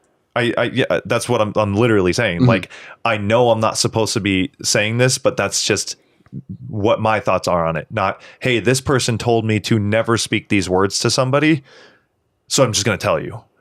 It was just me making the assumption that I'm not supposed to know. Again, from my memory, open to being proven wrong. Like I could be totally wrong on that. That's just what I'm going off of in my head. And so like, that's the thing. Like majority of the time it either rules down to like this thing is super relevant to this person, but not relevant to me. So I forget it. Or it's super relevant to this person, but I disagree. And not in a sense of like if it's personal information where I think like that's like, they're like, oh, I'm super embarrassed about this. And I'm telling you this, you shouldn't tell other people. And I'm like, that wouldn't embarrass me. So I'm going to go tell people. I don't work like that. Right. I know how you work versus on embarrassment versus how I work on embarrassment. And so one thing that I could be super embarrassed about, other people couldn't be, but that doesn't mean that they should go and talk about it.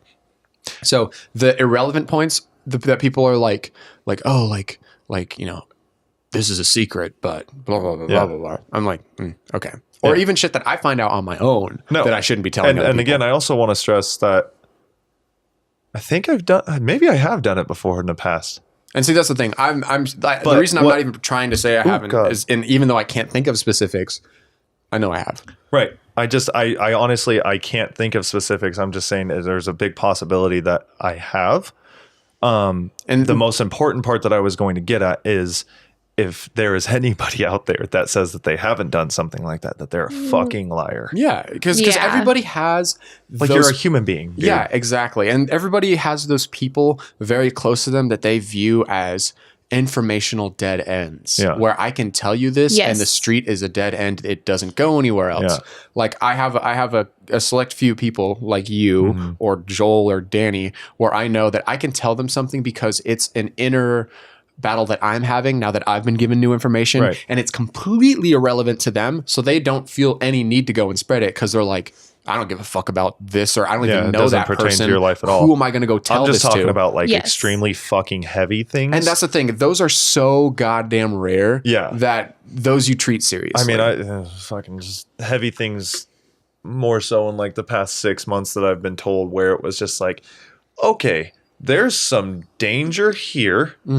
I need to speak to other people to get an outside perspective because I'm being told this and I don't really know how to handle That's that. another situation. Like if you're put in a situation where like you are starting to like freak out because you feel like you're in a position where you need to act, Yeah. but I you're think that's also different. told that you're not allowed to tell anyone, it's different. You then go for guidance because if you You're watch- only one person. Yeah, if you watch like an event play out that you could have prevented, but you didn't because you didn't talk to somebody else or you didn't think of that move to make before it was too late, you're going to beat yourself up for it. Yeah. Whereas, say you did go to someone else for guidance and they gave you advice that you didn't think of on your own, and then you prevented that from happening, it was totally worth it to go and spill the beans to somebody else. Yeah. No, I get that kind of stuff. And so it's so interesting how context plays a role in this Right. kind of stuff. Everything has It's contextual. context. There's actually a really good point that I was going to bring up, but I have so many things that I want to bring up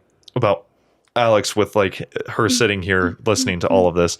Her facial expressions are like the perfect like fuck. I wish I had a webcam at this point because man. because like, Alex is love you to death. You love information. You love I knowing do. everything. Like But- I said things that I learned in the past 6 months, and her eyes blew up and started glowing, and she just looked at me She like started very levitating silently off the chair. and she was just like, it, like mouthed it like, what? It's What? like, what is it? I want to Yes. know. And I, where do you think that stems from? oh God, I don't know, but you already know. Like Yeah. I admit that. I literally It text is- you things just Yes. for information. You're like, thank you so much. Yes, This is and like my I- fix. God, I truly My cup of tea. yes, and I hate it. I really do. That's who you are though. But I am fucking curious Yeah. about everything. I will seriously see something and be like, Nick, You, do you know? But if he were to tell me, hey, you know what, like I really can't tell you, I would respect that. It would kill me. yeah. But I would And I would let respect him it. know very seriously how much it kills me. You're killing me, Dare Nick. you? I respect everything about you, but how dare you? I will never, we've had situations like this before where I've been like, I'm not going to pry, Right. but if you know, Like and you literally, can tell me. she has sent me a text with that exact thing. Like, I don't want to pry, but can I know? Yeah. And usually it's trivial shit. And it goes Yeah. in one ear and out the other. It satisfies this nasty little Alex gremlin inside of me. Yes. Yes. It's like, think of like a little Smeagol with my hair. And it's just like, tell me all the time. I hate it. You say with your hair? Yes. Because Smeagol's bald. He's got some hair. Barely. I like how Smeagol's got this like nice, like luscious locks sitting on his head, but it's still Smeagol. Like your hair doesn't make you pretty, Smeagol. I'm sorry. But yeah, like I could tell you guys Yeah. like some super dark, dirty secret about like one of my cousins, which I'm not thinking of anything specific, just bringing it up. I'm not thinking of anything specific, but But like, if you guys want to know, we can turn off the recording right now and we can turn it back on. We're going to turn it up. we just come like, back. I It's could- just completely silent. Like, And it's so crazy because I could tell you guys some shit, right? Some super crazy dark shit about some person you don't even know. And you guys would sit here and eat it up, would. even though you don't know the person. Yes. And Now- it's so It's weird. terrible. now that actually brings up a solid point of do you, because I know Alex's answer to that, when that information that you weren't supposed to share is shared, what does that do to you? What do you feel in that moment?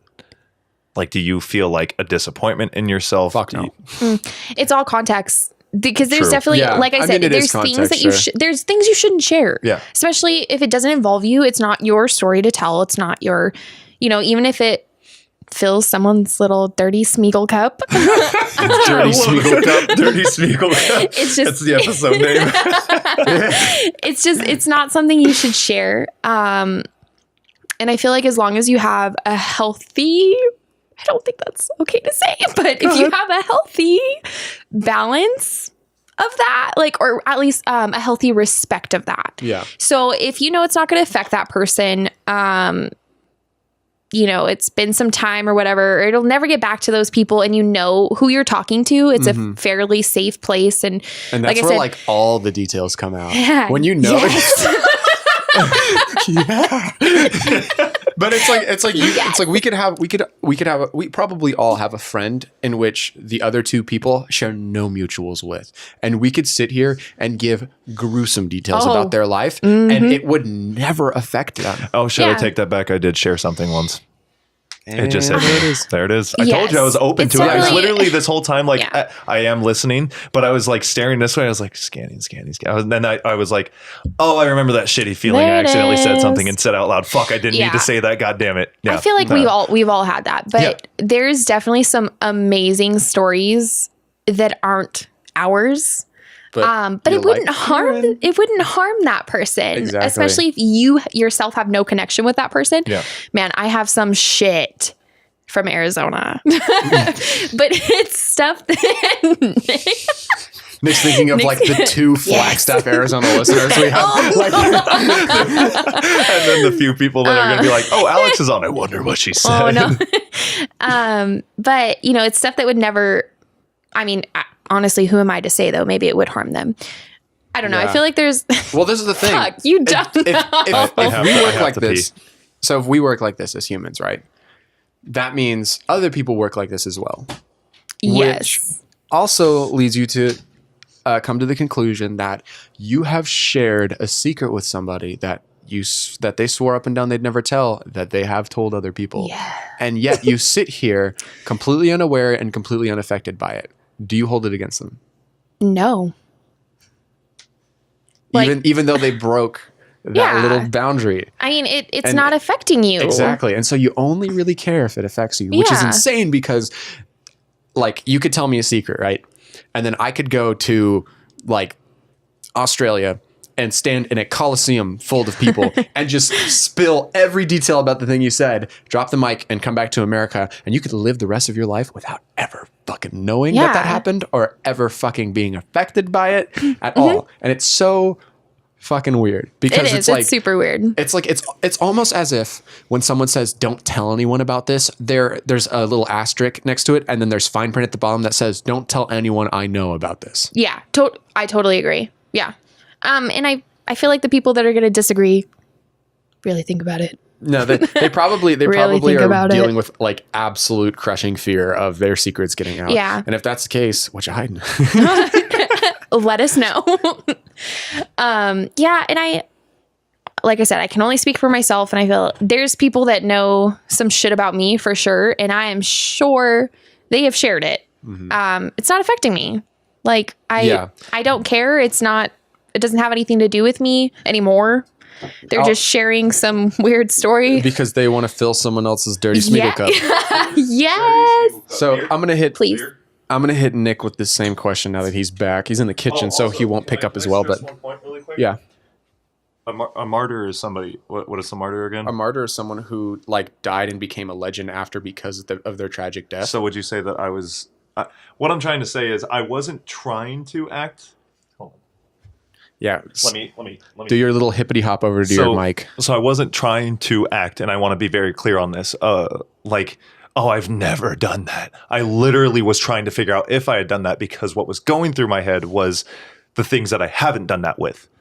Where it's like, oh yeah, I've never shared like these X amount of fucking things that people have told me. So I just want to stress the fact that like I'm not sitting here trying to be a martyr. Is what I want to say is the A correct martyr? term. No. No. You're not trying to be a role model or a poster boy. Sure, or a something poster boy, yeah. Because you haven't died and left behind some legacy. I Yeah. might. Okay. I might. Anyway, that was my point. All right. So the question I'm hitting, I asked Alex with, and she actually said the answer that I agree with. So that's me. huh? I said Tubbs annoyed with me. How? I can see it. No. Anyway, That was annoying. No. So the question is, Thank you. just like how we're human and we've made our mistakes and we've told other people's secrets to people that are not relevant to them. Correct. That means you have told someone secrets and they have spread that information to people. Right. Do you hold that against them? No, because they weren't the original source. What do you mean? Like, so if I am being told a secret by somebody, correct? Right? If somebody tells me a secret, Okay. and I go and spread that to a third party or Yeah. second party, and then that second party then spreads it to 3, 4, 5, and 6. I think that's considered a third party. So a whole third party. You're a second party. I'm a second party. Sure. Person 1 is telling person 2, and person 2 then goes tells 3, and 3 spreads to 4, 5, 6, and 7. Yeah. That's not their fault. It's not whose fault. It's not third person's fault.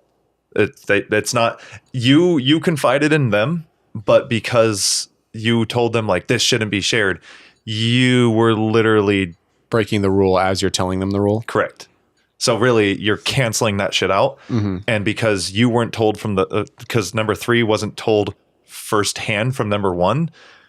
Like sure, like yeah, I guess they're breaking the rule that number 2 gave them, but really number 2 broke it. So it's like monkey see, monkey do. So like I guess like if you confide in my brother Josh Correct. with some deep dark secret, and then he goes and you tell him you can't tell anyone about this because it's something super serious to me. And then he goes and tells his best friend Mario. Mario doesn't know anyone you know, and you don't know anyone Mario knows. Mario is just a random ass person to you. Do you care that Mario knows? Being that I'm person 1, Being that it's your yeah, secret. of course I care that Mario Why? knows, huh? Why? Because I feel betrayed by number 2. So it's just a break of trust. Yeah, it's just a break of trust, and now more people know something that I just wanted to confide in one person, and I needed it off my chest, but I didn't need it off my chest to multiple people. So you care when someone knows a secret about you, even though that person doesn't know who you are nor knows anyone you know.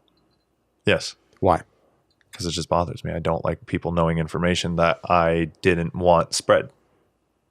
Like I just didn't want it out there. I didn't want it. Bottom line was I didn't want more people to know than who needed to know. Why don't you want those people to know? Want more people to know? So you say it bothers you that people Are you getting know. down to the baseline of then I shouldn't have told anybody in the first place? No, I'm getting down to the baseline that if it doesn't affect you whatsoever, why do you care? Because it's basically you create that there's a problem in your head that more people now know. So now I'm saying you don't know though. oh, Jesus Christ, there's so many don't knows. I'm so fucking So- lost. so- all I'm saying, and you're going to keep asking me questions and I'm not going to be able to answer them, is I don't want more people to know because that is my own business. And I didn't want that spread at all. So now I'm just pissed off from the fact that like now I can't trust that person with information. And that's just the bottom line. I just don't want more people to know, even if it has no effect on me. Even if people forget, I just didn't want people to know. So it's just like it's a break of trust, or like a loyalty thing. Break of trust, and now more people know information that I didn't want out in the first place. It was just I needed to speak to someone about it. Gotcha. I guess the reason I am Gives me a situation, corners me. well, the reason I'm digging at it is because like I argue that for my own personal like view, if like the reason I don't want my secret out there is because it might turn around and affect me. That's the only reason. But the if only you're- real reason I don't want my shown secret that out it's there. not going to affect you. Yeah, then why would you care? And my example with Alex was if Alex tells me this big old secret and then I go fly out to Australia, sit in front of a conference of people, a stadium full with a microphone and tell everybody the secret word for word and then leave and it never affects her for the rest of her life and she never knows it happened. Well, she never fucking what mama don't know don't hurt her. Yeah, and so Literally. the thing is like say you're like on your deathbed and you find out and you look back on your life and it never hurt you and never affected you. I'd be like, yo, that's fucked up, and I'm about to die. And see, my thing would be like, I don't care. And so But that's why I say that's when years down the line, no, but I'm only using that as an example of you didn't care because it didn't affect you. right? And so when I'm asking, Wait, no, I cared because of the break of trust. But Okay. you're saying if it didn't affect me from the third, obviously, like I don't care about shit that doesn't affect me. Literally, that's how like life works. But like I care in the moment that person that I told Yeah, that I 'cause you- confided in. yeah. That's what I was trying to say. It's like I care that they went out of their way to go fucking tell a bunch of people, especially on a conference in Australia. and that's why. And the other thing I told her, people listening are just going to get a repeated version. But like when you say like, I'm telling you this, don't tell anyone. I argue that when you say don't tell anyone, it's don't tell anyone asterisk, meaning don't tell anyone that's relevant to me or knows me. I mean, don't tell anyone. Like I literally mean that down to its exact And definition. I'm not, and this isn't me giving out like a hall pass to anyone to just like, to It's just just go to out and be understand. like, oh, well, they don't know Caleb, so I'm going to go tell them because they very well we'd could have a be out cousin of that our knows me. fucking minds to say that this doesn't exist in everybody's lives daily. Yeah, no, this is literally because you It's always life. hear from other people shit that you have no business hearing, not because like you shouldn't hear it, but because it literally, like you couldn't go like unless you hunted said person down, you couldn't affect them if you wanted to. Yeah. You could go tell a ton of people, and maybe eventually it would go like full circle and find them again. But that's going to say that those people you tell would even give a shit anyway, and they Right. wouldn't. And so like it's just one of those things where it's like you find a certain patch of people that have no connection to you and they don't give a fuck. It's fun to fill their little dirty Smeagol cup, but that's as far as it I goes. love that so Yeah. much. That one's whatever. I was looking at more hypotheticals. You find one, and I'm gonna pee again. Of because hamster bladder. Number 4. I've been drinking water all day. And Is there anything in particular that you wanted to talk about by any means? No, I mean, like I told you back at Coffee Beans, I'm an open book. Right. Aside from The few things that the like, few things, and I yeah. think everybody has that. Dude. Yeah, of course. I mean, just out of natural human respect for other people. Yeah. You know, you don't want to share things that could harm No. other people. But when it comes That's not to your story you, to as tell. long as like it's the same thing that Tub and I always like reemphasize is that as long as we don't mention names and specific actions that could literally get like that can people, be connected. right. And I just feel like that's the right thing to do. But Yeah, the reason I ask open. the reason why I ask in particular is because like I told you before we started this that like people have just come on here literally with no intention to talk about anything and then just start pouring shit out. Yeah. And so I was like mainly just like I'm going to do this with every guest in the future of just Yeah. like clearing like, hey, is there anything you want to scream at the top of a digital mountain really quick? Because Yeah. like you can. Yeah, I don't know. I mean, if not, then we can just keep going on. Because the other thing is I don't want like, especially if there's like a specific topic that you want to talk about, or if you want to be more serious or just go on with hypotheticals or talk about comedy. Like I like to have the guests, especially when the guests are on, because we fucking do this all the time, of just like, dude, go for it. Yeah. But if there's nothing, then I mean, I'm loving. Excuse me. that was the weakest beer burp. You were like, oh, can I not let these out? Like I thought these They've were going all to come. been so tiny. I just keep like belching. leaning back. By the way, Oh yeah, cheers. cheers. Cheers. Like I said, you broke I've. the rule, Alex. Oh no! Oh no! The rule of a cheers is you have to drink before Every you put time it I down. cheers somebody and they don't drink, unless Wow. obviously I say it, if they just go on with their lives, I'm like, I'm hurt. I'm hurt. I'm so hurt. I'm hurt. I don't know. Like I kind of went into this with an open mind as far as whatever gets brought up. Mm-hmm. Like I said, I've made peace with my own life and kind of up for whatever, man. Question. This is something that I saw earlier today because Joe Rogan posted it on his Instagram, and I'm curious to hear your guys' thoughts on it. Okay. I believe it's either Denver or the entire state of Colorado, but they're voting on decriminalizing Saw that. psychedelic mushrooms. Saw that. Super stoked on it. What are your guys' thoughts on it? If you had the ballot, would you vote to decriminalize it or would you vote to keep it illegal? I would And- decriminalize it instantly. And why? Alex, what about you? Honestly, I don't know. I've never done them. I've heard that there's really amazing benefits, but truthfully, I don't know enough about it to really have an opinion on that. Honestly, I mean, my opinion's very much steered a lot due to the fact that like listening to his podcast and listening to the people that he have on, they're all like huge proponents of just like making Dude. sure that like drugs get decriminalized so that it stops criminal actions from happening. And it's so crazy the amount of like brilliant minds he brings, like Joe Rogan will bring onto his podcast, right? So he'll have like some scientist or some Harvard professor or some like moral philosopher or some neuroscientist come on, and they speak for like an hour and a half, 2 hours on there. You're like, this guy is so smart. He has doctorates. He has his shit figured out. And then Joe Rogan will be like, so have you ever tried psychedelics? And they're like, oh yeah, they're like the greatest stuff on this planet. Yeah. And I'm like, whoa, because I always just used to, like growing up, I always used to associate psychedelics with one, every other hard drug, and two, with all the people who do hard drugs. So there was a guy he had on that was an actual what was he, like a drug, basically like he did studies on almost every drug, and like he does research on it and whatnot. Like that's his field. So like a scientist on narcotics. That's what I was going to say, like a drug scientist, but I didn't want to like say that way. You mean a pharmacist, Nick? Yeah, but he like does research, in-depth research of all this stuff, and he, I think, has done everything but meth.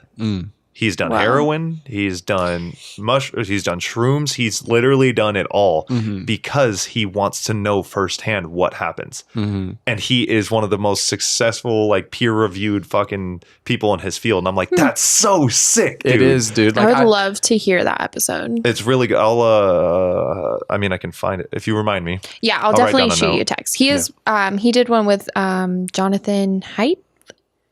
Is that how you say his last name? Sounds familiar. Yeah, he's the author of Coddling of the American Mind. Oh, amazing book. Yeah. I don't care if Twitter hates me. I don't care.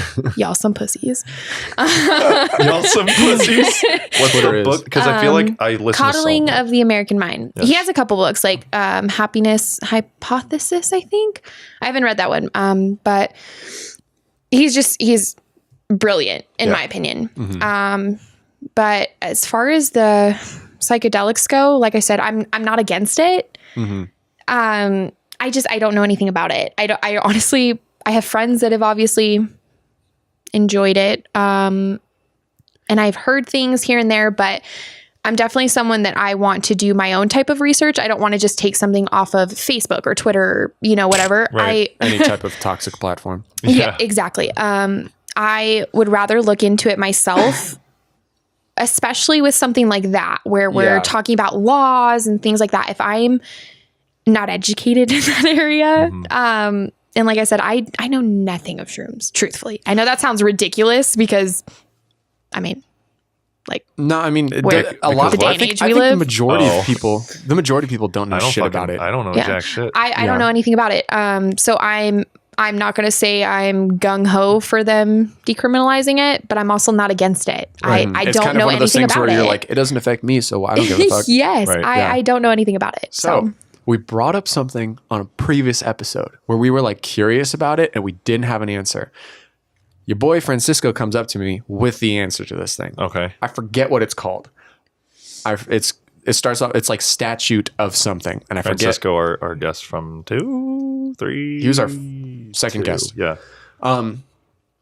But remember when we were like, how do celebrities or people come out and just openly admit that they did these things that broke the law and not get criminalized for it, not get incriminated? Okay. There's something called like statute of something.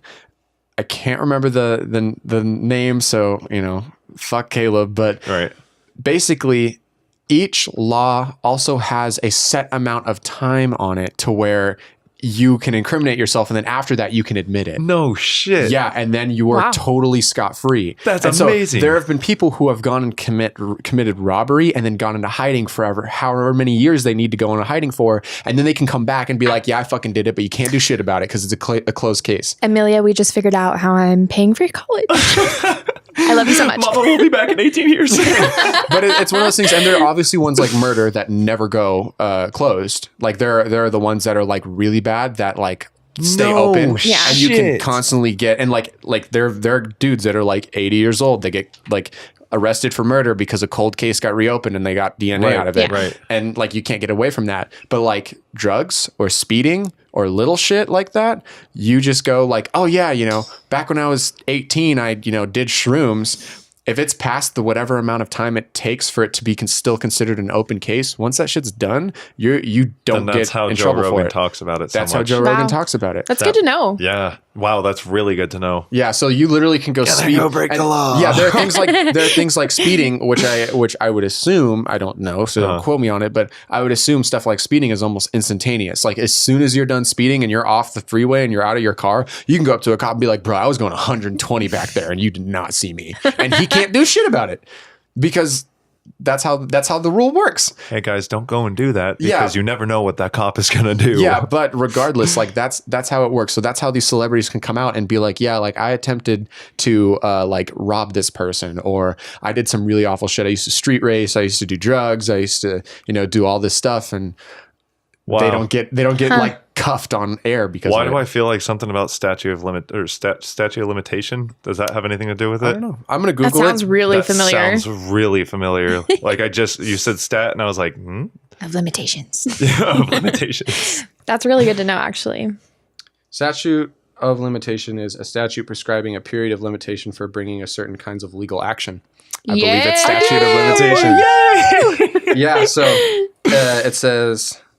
There is no statute of limitations for federal crimes punishable by death, nor for certain federal crimes of terrorism or sex offenses. Prosecution for most other federal crimes. God, that's not one that's off the list. Must begin within 5 years of the committed offense for the majority of federal crimes. No shit. So you could go rob someone, and if you get away with it for 5 years, you're safe. At least that's what I'm getting out of it. I totally could be proven wrong, but nice. It's fucking crazy. So that's how this shit works. And it's so fucking nuts that's a law. It's like if you break the law, but you get away with it long enough, you don't have to go to jail for it. Right. I like it. And you know why and you know why you get to do that? Cuz it's the law. Guess what I didn't do? Because I don't have my laptop. I need to go check that. Oh, stop it. I know how to read it this time. I didn't set a timer. Okay. Before I leave, I normally have a laptop now that sits in front of me that can show me. I had to return it to get a different one. I'll explain. Whoa, you had to return your laptop? Didn't have to. Basically, the one that I got, there was one that was faster for the same price. Oh. Yeah. So I get the top of the line that I wanted for the same price as the second top of the line. So yeah, I have to go check that timer now because it's in my room and not in front of me. Gotcha. So when you say you want to do like your own research when it comes to stuff like that, you mean your own research as in looking into it, or you mean your own research as in experimenting with it? Ooh, a little bit of both. Really? I mean, so you would look into it first and then see if it's convincing enough and then experiment with it. Because maybe. So it depends. Like, I'm definitely not going to be out there trying all the drugs. I think people would be dumb if they just kind of like willy-nilly popped and pinched and whatever. It's not in my interest. I definitely have a pretty nasty past with like pharmaceuticals and stuff like that. And so just for my own personal thing, I'm not interested in it.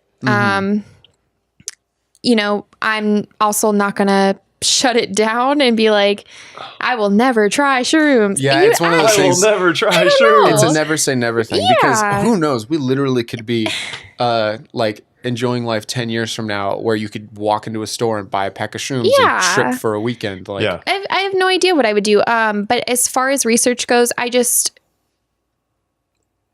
think there's a lot of helpful things that you can learn from social platforms sometimes. I think there's a lot of misinformation and a lot of people's personal agendas.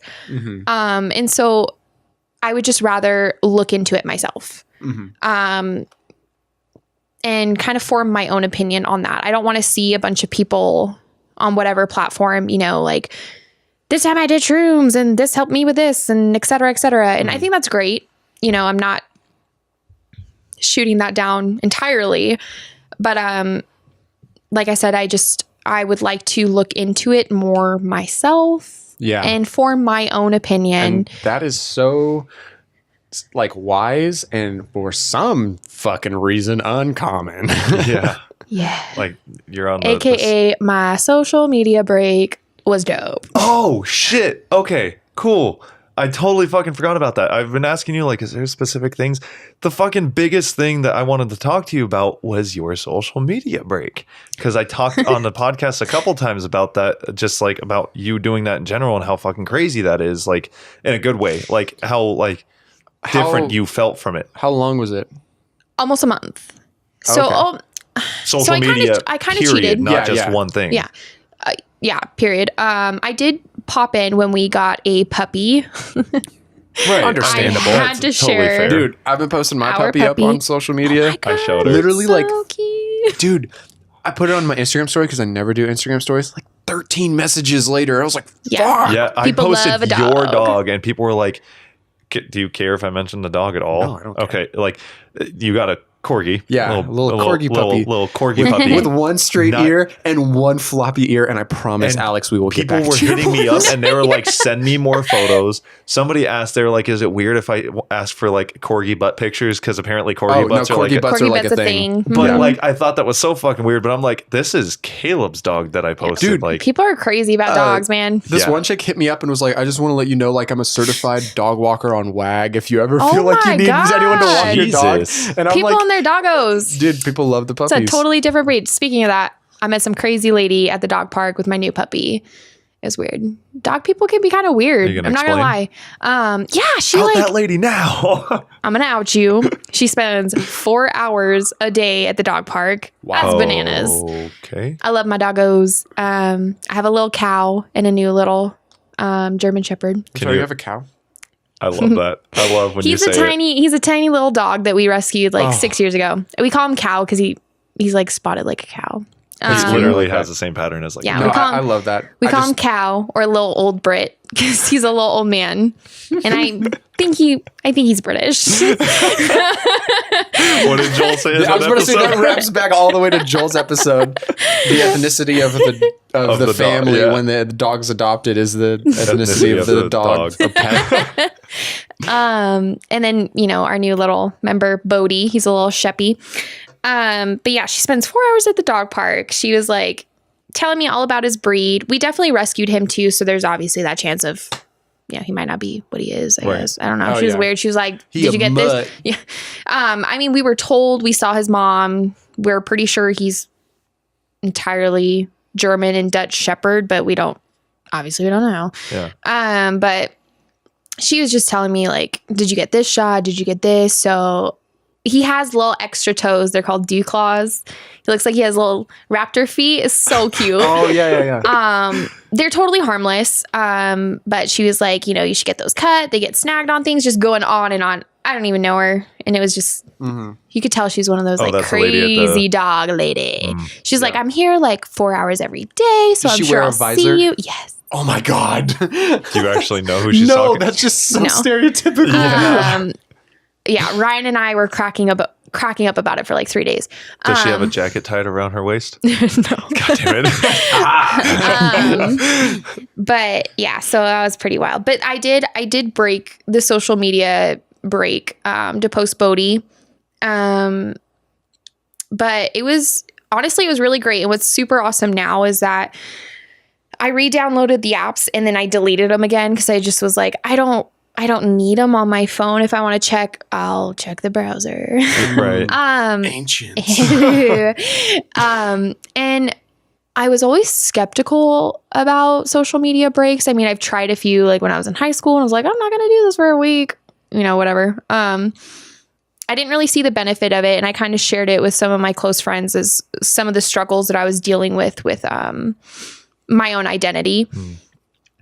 Social media, as my sweet baby daddy at home would say, is a motherfucker. Like, Yeah. it's brutal. And I never thought I would be dealing with the issues that I started dealing with. And I started connecting them to social media. Dude, it's fucking nuts. It is. It's so crazy. It's like the whole idea of like you don't miss something until it's gone. It's the same thing with social media of you don't realize the toxicity until it's gone. Yeah. Right. And it, at least for me, it took a couple days. Yeah, no, it's definitely not like an instant. Like as soon as you Yeah. hit that X on your phone, Yeah, you're just you're like, I'm free. Yeah. And it was actually really cool. It was great. I reconnected with some people who did reach out to me and they're like, hey, I haven't seen you post in a long time. Are you dead? Are you okay? Your bitch loves boomerang.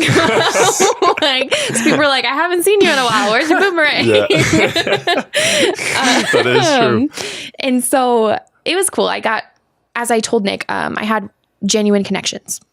And we did a lot of cool things, within my family. I picked up some hobbies for myself that I didn't feel like I needed to share with other people and be like, ooh, look, like I'm a cool mom and I'm doing yoga and I'm eating this. And you're doing it for yourself. I'm doing it for myself. Like, fuck yeah, I had a great salad. Did it look pretty? No. But was the salad bomb? But it was delicious. I don't need to tell the world I'm healthy. Right.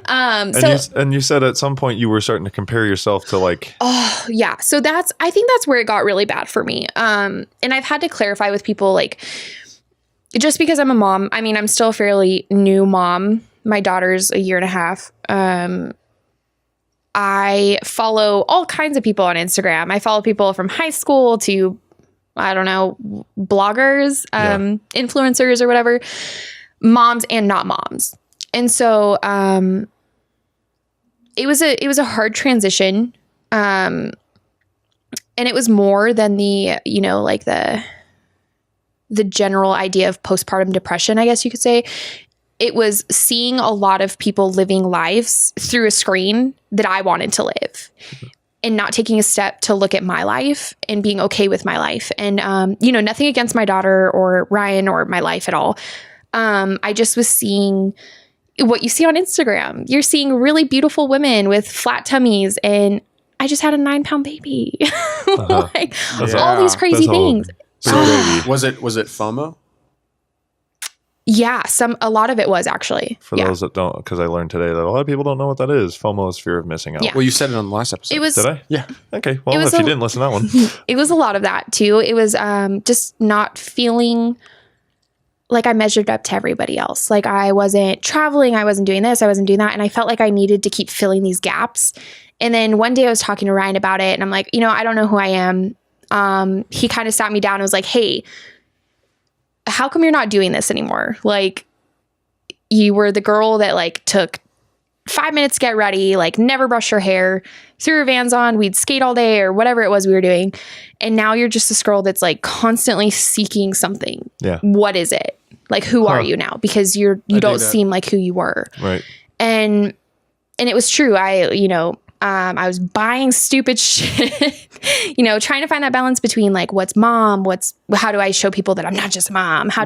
It was so weird. And it was constantly dealing with like the conflict between motherhood and individuality. Yes. And then also just being really young too. And moving back to your hometown. Okay. Yeah. And so it was a lot of things all in one. And then stepping away, I slowly started finding myself again. Which is so nuts, dude. It was amazing. I'll say that mostly with Instagram. And it was great too, because when I was talking to Ryan, he was like, you know what? Not saying you're some influencer by any means, but I do have, other people that have followed me and do reach out when I post certain things. And he was like, are you faking it? Like, are you making other people feel that way? And that's what really got me to stay off Instagram. Because I was like, I don't want to be posting something. And what if some other mom or not mom, because I don't think we should be in these categories. It's not fair. Yeah. I'm Alex. I like that. I'm Alex. Like, I don't want to be in a category. No, that's cool. And so he was like, what if you're making other people feel that way? Like, what if some mom or not mom is looking at your shit and they're just like, wow, she's doing this, and what am I doing? And it just stuck with me. I was like, I'm not doing these. I'm not being authentic. And I want to be authentic. Yeah, exactly. And genuine. It's the best way to earn trust of people. Yeah. And so I stepped back. And then with Twitter, fuck, dude, Twitter is wild. I love Twitter. Which one, real quick before you continue, which one's your staple? Twitter or Instagram? Like, which one is the one that you use the most? I would say is Twitter where you get your juicy shit, but Instagram's where you get to keep up with people. Yes and no. Like, I love Twitter because it's hilarious. I find the thing I miss most. Gold. Yes. Sometimes. The thing I missed the most, honestly, was like the funny shit that people would send me. Mm-hmm. Or funny things I would see people make up. I'm like, oh my God, I love this. Right. Like, the humor is totally different on Twitter. But even now, like when I do log on, I'm just like, dude, you guys got to chill. It's way too much. Everyone has an opinion, which is great. But at the same time, it's like, what the fuck are you voicing your opinion about? Is it necessary? Or are you just adding more negativity when Yeah. you're trying to preach to people to be more positive? Like, what is it? What It's just is more it? fuel to the fire. Yeah, do people It's voice exhausting. their opinion because they're looking to affect others or because they're looking for a reaction? Yes. And I found it exhausting. And so now I kind of get on, I'll interact with people or I'll share something funny. Like I burned the shit out of my ear this morning. And then I'll log off because then I start seeing stuff and I'm like, this is really what you guys are doing. Are You're like, you I'll okay? toss something for my fans and then leave before I pay any attention to others. No, I'm just totally kidding. And so, there's definitely some stuff where I get it and there's some relevance to it. And that's why that podcast again, which Ryan actually showed me, Joe Rogan, fucking love it. Joe Rogan Absolutely amazing. is the god of podcasts. That You he can is. tell by the amount we talk about him on here. Yeah, absolutely amazing. And just he touches on it quite a bit in that episode with coddling. And it's like, we are a generation just seeking so much attention all the time. And the human interaction is just not genuine. And taking a month away, it showed me that. It really like smacked me in the face with it. And so now I'm just kind of at this point where I'll be scrolling. It's funny. I'm interacting with some people and then I just see some stupid shit. And instead of getting upset about it or calling it out and kind of feeding into it, I'm like, I don't need to waste my time on this. Right. Like I'm going to log Yeah. off. And I I'm feel going to go like- about my day and that's it. I feel like that's so the lesson that you learned from that was that you know your limits now. You know yeah. exactly where, like, okay, I've had enough. After like 2 fucking tweets and you said you closed it before, Yeah. like you'll post something up and be like, I don't even need to read this and just like delete the apps or just use the browser or whatever. I feel like if people don't have that type of control, that is exactly where what you did is perfect. Because I would say like Tub did the same thing. He, what was it, 8 months off of Twitter? It was something like that. That's amazing. He It was did- a long I mean, time. That's so dope. he did Instagram, but Instagram isn't that big of a deal. That's just I still don't- keeping up with yeah, people. Insta- But like, I it was Twitter specifically because like it was basically, and it still is. I can't say I'm any like. I think it's improved my relationship with my girlfriend for sure because Right. of that break. But like personal addiction with social media, right back at square one. But it's like I noticed it was affecting my relationship, and so I was like, do I want to continue this or do I want to continue my relationship? So I crumpled it up and tossed it over my shoulder. Yeah. But you like it almost like makes the world seem smaller, but it opens it up way more. Yes. Yes. yeah, wow. I was like, Oh, yeah. that was a really good fucking point. Yeah. Yeah, because you get stuck in this screen and you think that everything exists there. And it's like you got this whole fucking world around you. There are 500,000 people apparently in like this general area, like the Antelope Valley of all the consisting towns and whatnot. 500,000 people. And you're on your phone and you're like, you think that there's this small community that exists. It's like you don't even know a percentage of the amount of people that are out here. Yeah, and I constantly, honestly, like with me personally, I juggle with that idea because I go, okay, there's 500,000 people out there just in my local area that I totally could interact with and learn and meet. But are those purple? Are those Okay. purple people? Are those people worth meeting? Are those people really worth like the amount of like interest that I could be putting into someone else who, as I'm sifting through thousands of people on social media, someone pops up to me as someone I want to get along with Yeah. or easily Yeah. get along with? Because would I rather have a personal, in real life, tangible, mediocre friendship with someone, or would I rather have a virtual, super close, awesome bond with someone online? Yeah. No, right. And obviously those exist, but like they can also exist where like you can find a happy middle ground. And that's where I'm saying, Definitely. like, I feel like us three are all on that our own page with that. Like yours was from Alex, yours was from deleting all of social media, period. Yeah. And now you know your limits. Now you know your values. Now you know your self-value. Like Yeah. you've learned so much from even just that small break. I would say it's just more of like a reset. Like it, Yeah. when I talked to the people that really know me, it was just kind of like, hey, I've noticed that you are back to you. Right. Like That's I'm noticing awesome. that you are back to your confidence or like, That's got to feel the good funny, to hear. it does. And oh God, it feels amazing. And I don't feel like I have to prove something all the time. I Good. feel like the people that really want to be in my life are or that are like naturally attracted to my life, it's because I'm being my authentic self. Right. Yeah. And I hate to admit it, but I got sucked up into that social media facade. And And- it's something that I feel like a lot of people should admit to. Yeah. Like, yeah, obviously it sucks to admit, but it's it's good to admit that, because now you can move on from that. Now you can Yeah. learn from that. I feel like if you can disconnect, if you have never had that problem, that's amazing. Yeah. And as we said, a while ago, moderation is key. Yeah, I was going to say it brings it full circle. Yeah. Because like if you wake up and the first thing you do is grab your phone and check your social media, and the last thing you do before you go to sleep is check your social media, and you think the thing you're doing when you're on the shitter is social media, and the thing you're doing while you're eating is social media, it's an addiction. Yeah. to be so bad. And Go so for it. I honestly, like, for anyone who like talks about like the whole like detox shit, Yeah. when it comes to like whether it's a physical detox or a mental detox, you want to detox, get yourself off all social media, or at least your staple social media, for several weeks. Dude, I and guarantee see how you feel. Your fucking health will up. Dude, the, it's the way your so- goddamn skin looks will Yeah, probably you're look better. glowing. You'll be glowing. Your fucking acne will clear up, because like it plays such a big fucking role in everybody's lives, whether you like it or not. Perfect example.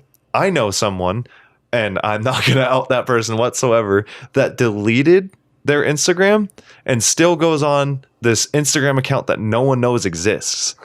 Just to keep up Yeah, with like yeah. some things here and there. But so they did it to an extent. They're like, I don't need to keep up with posting. I don't need to keep up with posting on the stories. I don't need to keep up with literally anything. Now I can just sit in the dark and watch people, like, keep up with them on their lives. Sit in the dark and watch people. and keep up with their lives. But it's still the fact that like you couldn't separate yourself, because it's there. And Yeah. granted, there is the whole keeping up with your family and your friends that Yeah, 'cause are at a distance. At the same time, like, it's such an awesome, powerful Well, tool fuck yeah, I think that we get by that no nobody means- else gets. By no man. means am I taking it for granted. No, I'm just definitely. saying people are taking it for granted, and that is why you feel fucking literally sick sometimes. Yeah, dude, there are man. times where I've said, which I mean, yeah, I still have it, where I'll catch my breathing's not right, because I'm just so fucking just in this trance of staring at my phone, and it's like, dude, just take a fucking break. So that's where, Alex, can you do me a favor? Can you close that door? It's just because of the toilet.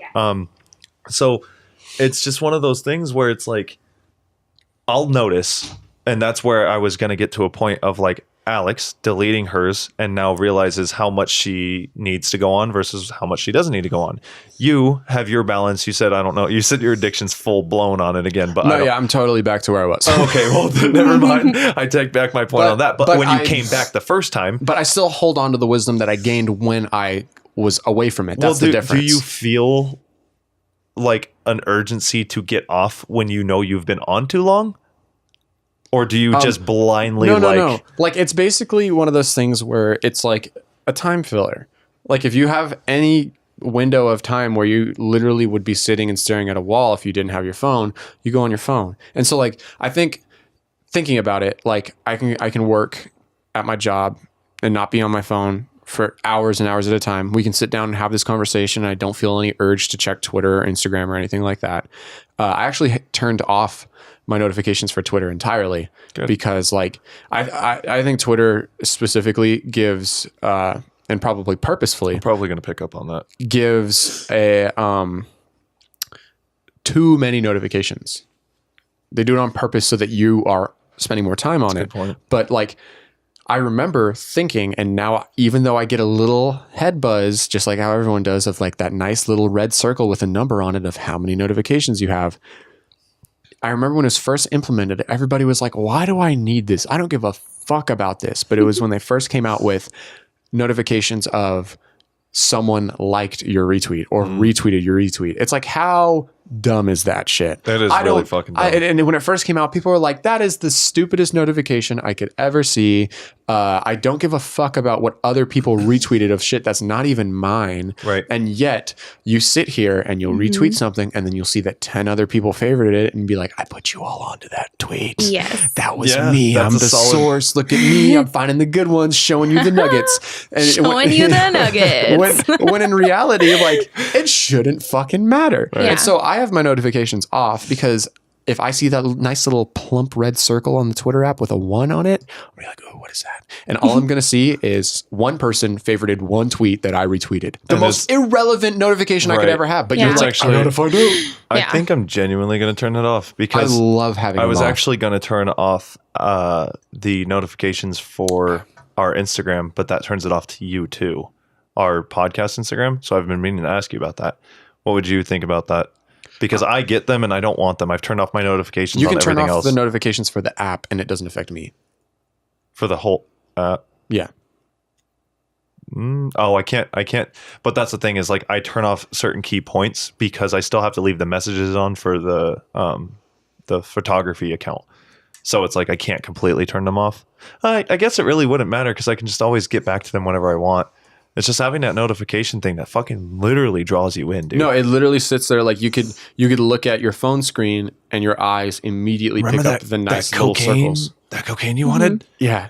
Here it is. There's a fucking line. There's a little bump right there that someone missed. Yep. Maybe you could someone liked your retweet. Something like you. Just a little bit though. Yeah, and now Twitter's giving you notifications for posts that a lot of your mutual followers like. And it's that little purple star that you see. And it's just like and it'll be like, oh, like some of your followers liked this tweet by one of your followers. Francisco said he follows so little people that it just tells him when you and I tweet and what we're doing at all times because it's just like we need to give him something. What fucking cocaine can we give him? That's we gotta give him something. And he came to me about this the first time because he was like, when we first started becoming really good friends, we started following each other on social media. He would like stalk my tweets because I have a fuck ton of shit to stalk. Yeah. And he was like, dude, ever since I started stalking your Twitter, I'm getting notifications every single time you tweet now. And I'm like, you dummy. It's called the notifications button and you turn it on and that's how it happens. So I'm like, let me see. So I get his phone and I go to my account and guess what?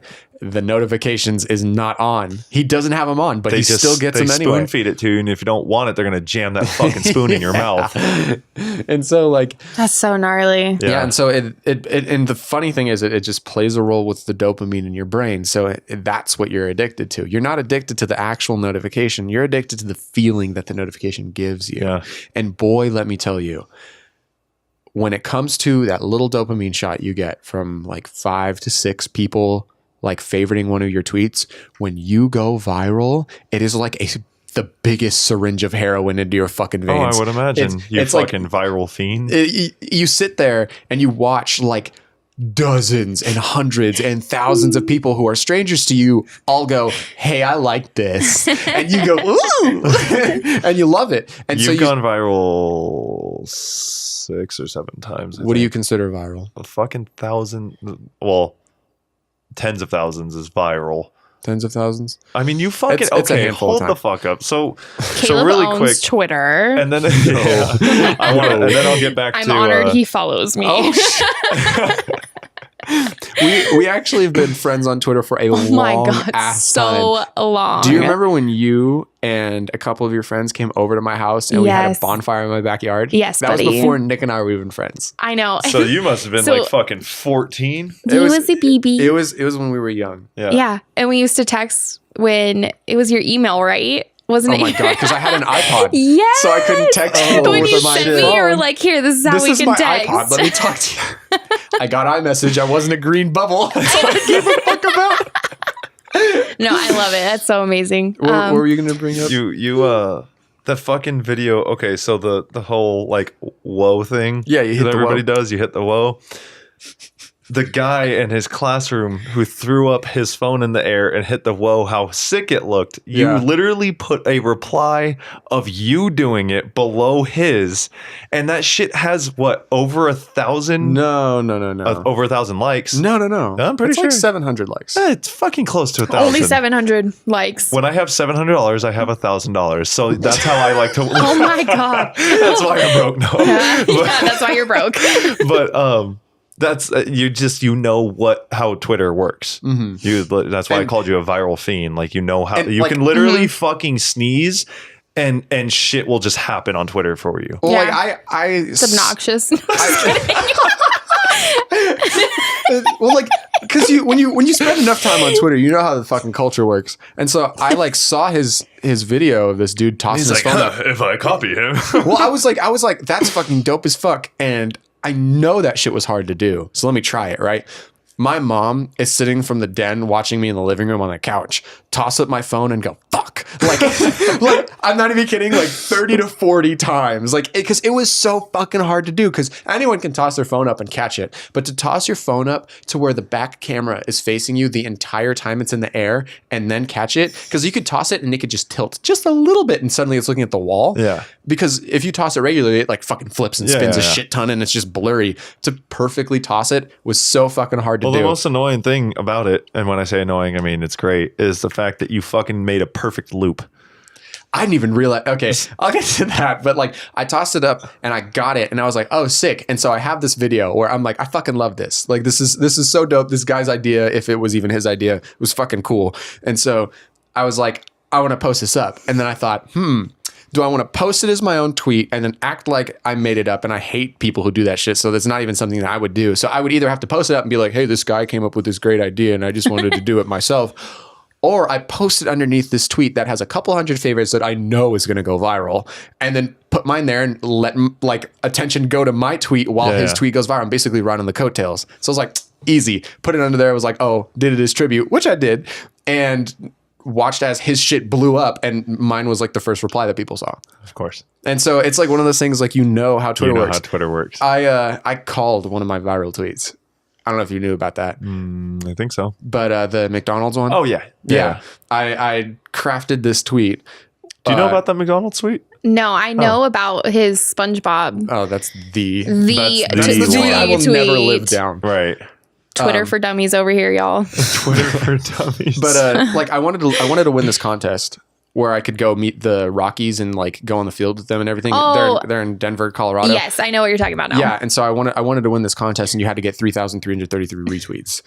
And so I put up this post, and I was trying. I got to like 1,000, but I just couldn't really get past that. And so I was like, what's the best way to get more retweets on this? Obviously, get more traffic to my page. And what's the best way to get traffic to your page?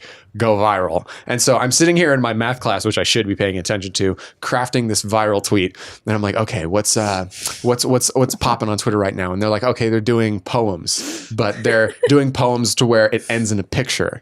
And so they would be like roses are red, like God lives in heaven, violets are blue, and then it would be a picture of George Bush. It'd be like George Bush did 9/11. Yeah. And so it was such a great tweet. And so your first reaction was just no.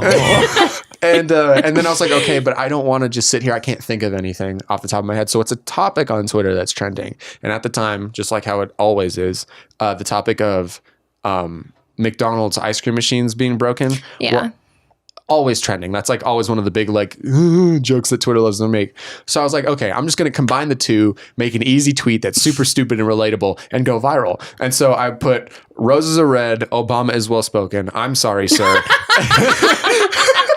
And then a picture of a McDonald's worker sticking her head out of the drive-thru. Our ice cream machine is broken. I post it up. Oh my God. And as soon as I post it, send it to my group message of friends and go, this shit's gonna bang. And then close my phone. And then come back to it like after my class, and I had hundreds of retweets on it already. And I ended up having that tweet got more favorites than my Barnacle Boy and Mermaid Man tweet did. And it's like at 46,000 or something stupid like that. Yeah. But that was basically my reasoning, because I was like, oh, I'll just come up with something viral, and then I'll get like the retweets on my Rockies post, and then I'll go get to, go to Denver. And some stupid MLB fan page won it. Which because it was bullshit. Fan page. Yeah, they had like thousands of followers. So I was like, suck a dick. But whatever. So now I'm just left with this dumb tweet. Oh my God. But it's one of those things, like, how the culture of Twitter works and you know how to formulate it. Then he literally posted something about It, the movie, and something about the fucking kids, where he was just like, I would watch a 2-hour movie of just these two like talking shit to each other. I saw that one. That fucking blew up. Yeah. Then that's my most liked tweet out of all of them. It's so stupid. 100,000 likes. I did see that. Fucking 100,000. Dumb, man. I was kind of offended because I was like, my other ones are better, but whatever. My other ones are better. Look at these ones. Meanwhile, like there was one tweet I put out, and I was like, this is it, Chief. It was not. It was not. Literally, like, it got like 80, and I was like, is that where it's gonna stop? And it just stopped, and I was like, It's soul crushing. I was like, if Kayla fucking posted this shit. Dude, so many people come at me like so that. Annoying. I've had countless people fucking DM me, hey bro, retweet this, I'm trying to go viral. That's so fucking And I'll sick, look bro. at it and be like, what? Yeah. Oh, it's The a culture. culture of this is insane. Yeah. There are people that know that something will work. Okay, so you know how like you'll see a tweet and then it's quote tweeted and that quote tweet is blowing up? What you have to know is a lot of those are actually crafted. they're scheduled. So people will message someone and be What? like, hey, I see what you have like 15,000. I have like, I don't know. Well, it's not. 10 Even, sometimes it's not even like that. It'll literally just be me and Nick. Be like, I'm going to post this, and the perfect reply will be this. Once I post it, wait like 10 minutes. You quote it and say this, and it'll blow up. And it does. That's and crazy. So you People, have to like, think formulate sometimes it. that happens. If you read it and you're like, seems way too fucking good, way too like perfectly planned, more than likely that may be a viral. Yeah, I mean, there are clever people. Wow. Don't get me wrong. I'm not writing them. I'm Yeah. not writing them all off. But I'm going to say it right now. Mom, Twitter over here, I guess. You need to get outside if Yeah. you're doing that shit. yeah, Get outside, this get is the some thing. air. You get enough followers, you start making money off of it. There are people who get those. No, I'm serious. People remember when parody accounts were a thing? yes, People who ran those parody accounts would have like Target ads on there that were just crafted as regular tweets about Target socks, Right. And they would get paid ops and but gobs of that's fucking money. why I made the noise is because like they cracked down on that more, just like with YouTube Yeah, and no, their they got rid of monetization, parody. because they realized that they were paying fucking everybody that has like millions of views on their videos, but not a lot of followers, and now you have to have an X amount of things, where it's like that most of the time it doesn't happen anymore. But even just to get the attention, like girls will post pictures of their best selfie where they have like a shit ton of cleavage or they're wearing a bikini or something with the oh so golden caption that rakes in. And you put this caption up and you have enough pull on social media and you will get so many clicks on your post, views on your picture, and followers from it when it's just this same caption that everybody does. Nice. Nice. And the key caption is what's on your mind. Oh, yeah. You post a selfie saying what's on your mind, and people will quote it with some nice, clever shit. And this is the thing. You either have your friends quote it with the perfect response that you've already formulated and it goes viral, or you have someone who's genuinely posting something clever and it goes viral. But guess what? The picture that the girl posted with that caption will still get the attention from the viral tweet since it's a quote. yeah. Because Yeah. you'll see the clever post, but right there you'll see the picture of the girl with the nice tits. The tickle bitties. Bam. You get all the attention you wanted on your picture. And if you get enough attention on it, you'll get followers off of it. I don't understand the value in that. Like I can't. It's a dopamine hit. That's just so crazy. That's so crazy. Mark my like, words. literally blows my mind. Yeah. Fuck. Dude. Literally like real what? quick. Mark my words. I will formulate another viral tweet and I will post it and I'm going to plug our podcast underneath it. That is going to be the first thing I do is I'm going to make a viral tweet purely to get exposure for the podcast and then put it underneath it. When it'll happen, I don't That's know. fucking cool. I'm down for I'll that. wait for the epiphany, but Yeah. it'll I'm hit down me. for that. You I mean, heard it obviously. here first, guys. You heard it here first. Oh, that reminds me. Okay, I almost forgot it. So how we were talking last podcast about Instagram getting rid of their likes. Yeah. Do you know about that? Instagram is getting rid of. Yeah, I heard or I saw testing something it. about They're that. Right in testing it. Canada or Yeah, in Canada, Mm-hmm. they're the first to Yeah. get the test. So now it just says like blank and others liked it, but not how many others, right? going back to the sepia days. Yeah. My brother I'm just gonna actually keep told reusing me. it. What exactly are you referring to? The filter sepia, you don't remember that? Like Remember when back- like everyone actually used the filters Instagram gave? Yes, Oh, remember okay. like Sepia. back when Sepia there days, wasn't okay. even really captions. People just posted random shit. Yeah. Like I think I posted my Toms when I was like 16. I Uh-huh. was like, "Oh, sepia." See, that was when we Look were at my new friends. Toms. Yes. He's like, I remember Really, that I've known exact Caleb one. for so long. It's weird. and like it was it's like just like how like the Renaissance was, and there's different like eras, like realism and everything. There's the Yes. sepia era, and then there's the Visco era, and then there's whatever the God, fuck yes. we're Visco's in still now. going. Visco's not as strong as it was though. No, No, that's yeah. true. Anyway, but I'm sorry to cut your point off. you're good. Ooh, my foot's cramping. Shit. Oh, we got to hear live. Jesus, dude, I would knock everything over as I ran out of the I hate foot cramps. Likes and followers don't mean jack shit from what I heard from my brother. don't mean a goddamn thing. Engagement does. There you go. And that's why comments are everything. Engagement with your followers is literally everything. If you're not engaging with the people that comment on your shit, advertisers don't care. Well, it's not if you personally aren't engaging. Well, it's right. if there isn't any engagement. If you Right. have 17,000 Okay, likes let me but take 20 that back. comments, Yeah. they don't care because the But if comments it's like show more 50,000 value. comments, and I mean, Yeah. even if you like, the engagement from you matters on getting more people is what I mean. Is like you engage with the people that are engaging with you, they are bound to come back and more are bound to follow.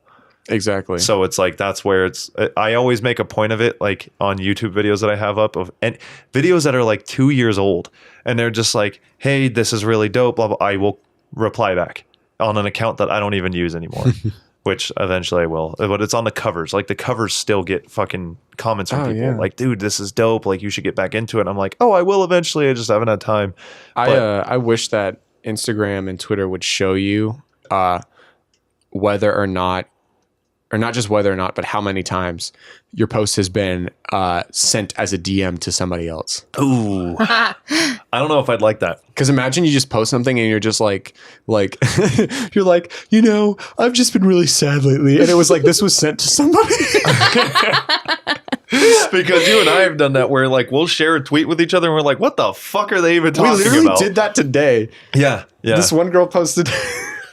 And she follows me, but I guarantee she don't listen to this, so I don't care. Yeah. She- It doesn't even 'cause- fucking matter. You're not outing herself. Yeah, this girl posted a video of herself perfectly positioned, so her ass is totally out in this video, and she's sitting there in this awkward ass position because she's poking her ass out towards the camera, but also petting her dog, which is in the picture, and she's like, "Oh, like add me on Snapchat to see my dog." Dog's looking at the camera. Camera's on like a shelf. She is faced the other way, but turned her head so that her ass is still With on them the nice shot. ass thought shorts on. Hey. And so, Hey. No. What? Stop. Thought shorts? Her. No, Oh, not you. I was about to Her. say. She I just was needs about to to say fucking, too. What? No, she needs to stop. And I was like, either get rid of you or get rid of the dog. wait, But, did like, you screen record that? I did. So that if it did get deleted, you could show No, because you were like, you can't see it anymore. it was deleted. Yeah, well, it's not deleted on my phone. I can still pull it Oh, up no whenever. shit. That's the weird thing. I've noticed if your timeline loads a tweet, and even if that person deletes it, the majority of the time you can pull it back up again. Right, because it's already permanently burned into your shit. It's yeah. already like sitting there, like recorded on your phone. So you were like, she deleted it. I couldn't see it. And I was like, I can see it. Screen record. Here you go. And so it's weird. Like imagine so that girl probably deleted it because she didn't get that many engagements on it, even though it's like a video of her ass. And so like, imagine if she got the notification like, oh, somebody sent this to somebody else. Like no favorites, but one DM. Someone's wonder talking who. shit about you. That's actually what I heard Oh, about. fuck people up. You would fuck people up? No, that would fuck people Oh up. yeah, 100%. I was talking to a friend about like Bumble and Tinder and how that all works, and how Bumble, he was like, yeah, no, it's actually really dope because if you look at your engagements, it will show you X amount of people that have swiped, what is it, right on you, right? If they want to, I don't use Tinder? it, so I don't know. Tinder does the Just swipe right. swiped yes or swiped no. Let's go Okay, with so that. yeah, sure. If a chick, or yeah, he said if a chick swipes yes on you and you have not either seen her profile yet or you've swiped no on her, you can look at your engagements and it will show a very blurred picture so you don't know who it is, but it will say 6 people have engaged with you, but you haven't engaged with them. So you can go on like this hunt of like, if you swipe right, that engagement will disappear and then become like a mutual thing.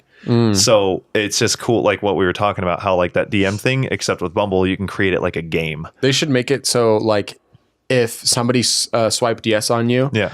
but you swiped no on them, Yeah. but it'll show you like who swiped yes on you. They should set it up to where like, oh, do you want to make it a blind date and you can swipe right on them again? Well, you can go back and fix it, but you just can't. It won't show you the unblurred picture. So, like if they swipe yes on you and you swipe no on them, you can go back and swipe yes on them and see if an engagement disappears. Yeah, that's what I'm saying. Basically, it would be a blind date because you don't know what they look like, but they said yes to you, and so it's like, are you going to go out on a limb and say yes to them? Right, or you can just go find their profile and see if they were an engagement. Well, that's the thing. or not. How do you find their profile if it's blurred? Right. That's what I'm saying. Is so you would like say. So then you're just saying yes to fucking everyone until you Yes, find it. until That's you what I'm trying to find- avoid. yeah, right, That's what I'm right, trying to avoid. I'm right. not trying to say yes to. It's a game. It's a every whole fucking game. It's a whole gambling game.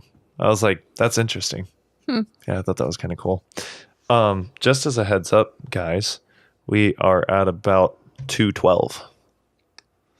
Just like that. Yeah, it flies by. Just like that. Just like that. I mean, how do you guys feel? You cool with it? I'm chilling. Were we right? Did the mic disappear? Yeah. Yeah. You totally forget that it's Oh, there? yeah, totally. It's dope. Yeah, I'm just chatting with my buds. I mean, how long until the nervousness just like Melts. was gone? Almost instantly, honestly. Like we got into the questions, which I think helped a lot. And then I mean, I think it helps that I know you guys, so it's kind of like just hanging out I mean- and talking. And also the topics are cool. We just Yeah. it's as long as you keep it from being boring and you're not being fucking interrogated or interviewed, like Yeah. it's just a normal conversation. Yeah. Well, that's the thing. Any conversation that would be uncomfortable in real life would be a boring podcast anyway. Yeah. So Yeah. if it flows, then it's good. I think it's fun. And that's Chilling. where like we Caleb and I have talked about, and I made clear to him, like, what you have to understand is that we're used to this, and people that come on have never had a microphone in their face most of the time. Yeah. And it's just like, and then you have to realize that they're getting used to it in that moment. So might as Yeah. well make it as comfortable as you can. Yeah. But I Totally. like that idea that this is what we continue to do with people. Yeah, Is that's cool. like have people on that have never even been on before, and just like putting them out there, something you can listen back on, something Ren can listen back on. It's going to be there forever. It's I'm so dope. stoked for that. It's going to be so good. So Yeah, like it's one cool. day you're just going to be like, here, go listen to that. You're old enough. Here, Ren, listen to what I do for you. Sell my soul. The sacrifice I'd give to you. One thing I wanted to touch on, and just to extend it out a little bit, but I wanted to talk a little bit about relationships, because I love that. you have two people here who are in relationships who also helped you during a bad time Yeah. in regards to one. And so I feel like there are some like really solid points down. that we could like knock out before we send it off. Yeah, I'm not gonna lie. Listening to your guys' podcast, except for the last one, Yeah. obviously, I've really enjoyed when you guys have really gotten into like some real shit. Yeah. It's super cool, like the flowing conversations and whatnot. Love it, enjoy it, Yeah. entertaining. But the real stuff that you guys have gotten into, Yeah. it's dope. You'll listen back on this and realize that we talked about a few deeper things than you think. It's just because like you get into the conversation and it just totally. disappears out of your brain, and then you're left with the last thing that you talked about rather Yeah. than the whole conversation, which Yeah. is why podcasts are fucking awesome. Yeah, I love Yeah. them. Yeah. And so I want to bring up a question in regards to it. Go for it. How long have you and Ryan been together? We've been on and off for 5 years now. Okay, that's solid.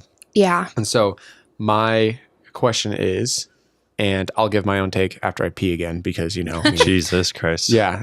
Throw the judgment. Doing it hard. I'll ask Throw the judgment. I'll ask you, Alex, first as someone who's currently in a relationship, and then you, Nick, second as someone who's been through one that didn't work out and came out with more wisdom than you had before. What do you think are the key ingredients to a successful relationship? Not just one that survives through the honeymoon phase and the butterflies, but one that has that like marathon endurance to it. Yeah. Damn. It's a good question. Deep one. Yeah, it's good. From my outside Fuck, experience man. for you guys, what I've realized, you guys' communication is fucking great. Yeah. Honestly, I think like the biggest stuff, Ryan's my best friend. Yeah. Obviously, you spend 5 years with someone. He started off as a friend. He actually started off with me not even liking him. Interesting. And him not really liking me. Right. So I think we started off as friends. I was so rebellious and, untrusting of people. And he kind of like brought that out for me. So I think that helps a lot. The foundation. But, there's also people that just jump right into things. Honestly, I get kind of insecure talking about this type of stuff, mostly just because we have such a dirty past. Right. Like, it is fucking brutal. And to a lot of people that really know us separately and together, we shouldn't be together. You know, from cheating on each other numerous times. Just so many different things that have happened between us. Definitely communication, honesty, like Brutal honesty. brutal, like pain, like fucking stab you in the heart. Yeah. We've obviously grown a lot. Ryan's older than me. That I think that truthfully that plays a huge role in our relationship. And we're not talking a couple of years. For No, anybody. we're talking 9 years. Yeah. You know, and I was very naive about that when I was younger. He's older than me. We're two totally different people, but still so much alike. And like I said, I'm still trying to get over that insecurity because I share a daughter with an amazing person. I love this person. I love my life with this person. But to a lot of people, you know, the cheating and all that horrible stuff, it just wouldn't be considered like the ideal relationship. But to me, because I know him so well and he knows me so well, like he knows everything about me, truly. So even when you guys ask, like, is there anything that you wouldn't want to talk about because maybe Ryan doesn't know, you know, no, he knows everything. Yeah. And I think that's honestly a key factor. Oh, totally. Like, That's the thing with me and Danny. Like, there is no stone unturned with us. yes. And oh God, it is painful. And I think about like our first years together and just, you know, the little stuff like, I want to know everything about you, but you need to know the dark stuff. Yeah, you want to know everything about them, but then there's stuff that you wish you didn't hear or you wish you didn't know. And you're like, but that's a part of them. And if you want to love all of them, you have to love all of them. You love you love them entirely. And you know, loving them, you love that dark stuff. And if there is anybody on this earth that knows me, it's Ryan. You know, I've shared some amazing stories with you as far as when we were, you know, split up. We were only ever split up for short periods of time. We always came back together. You know, would I say have a relationship without it? Yes. Yeah.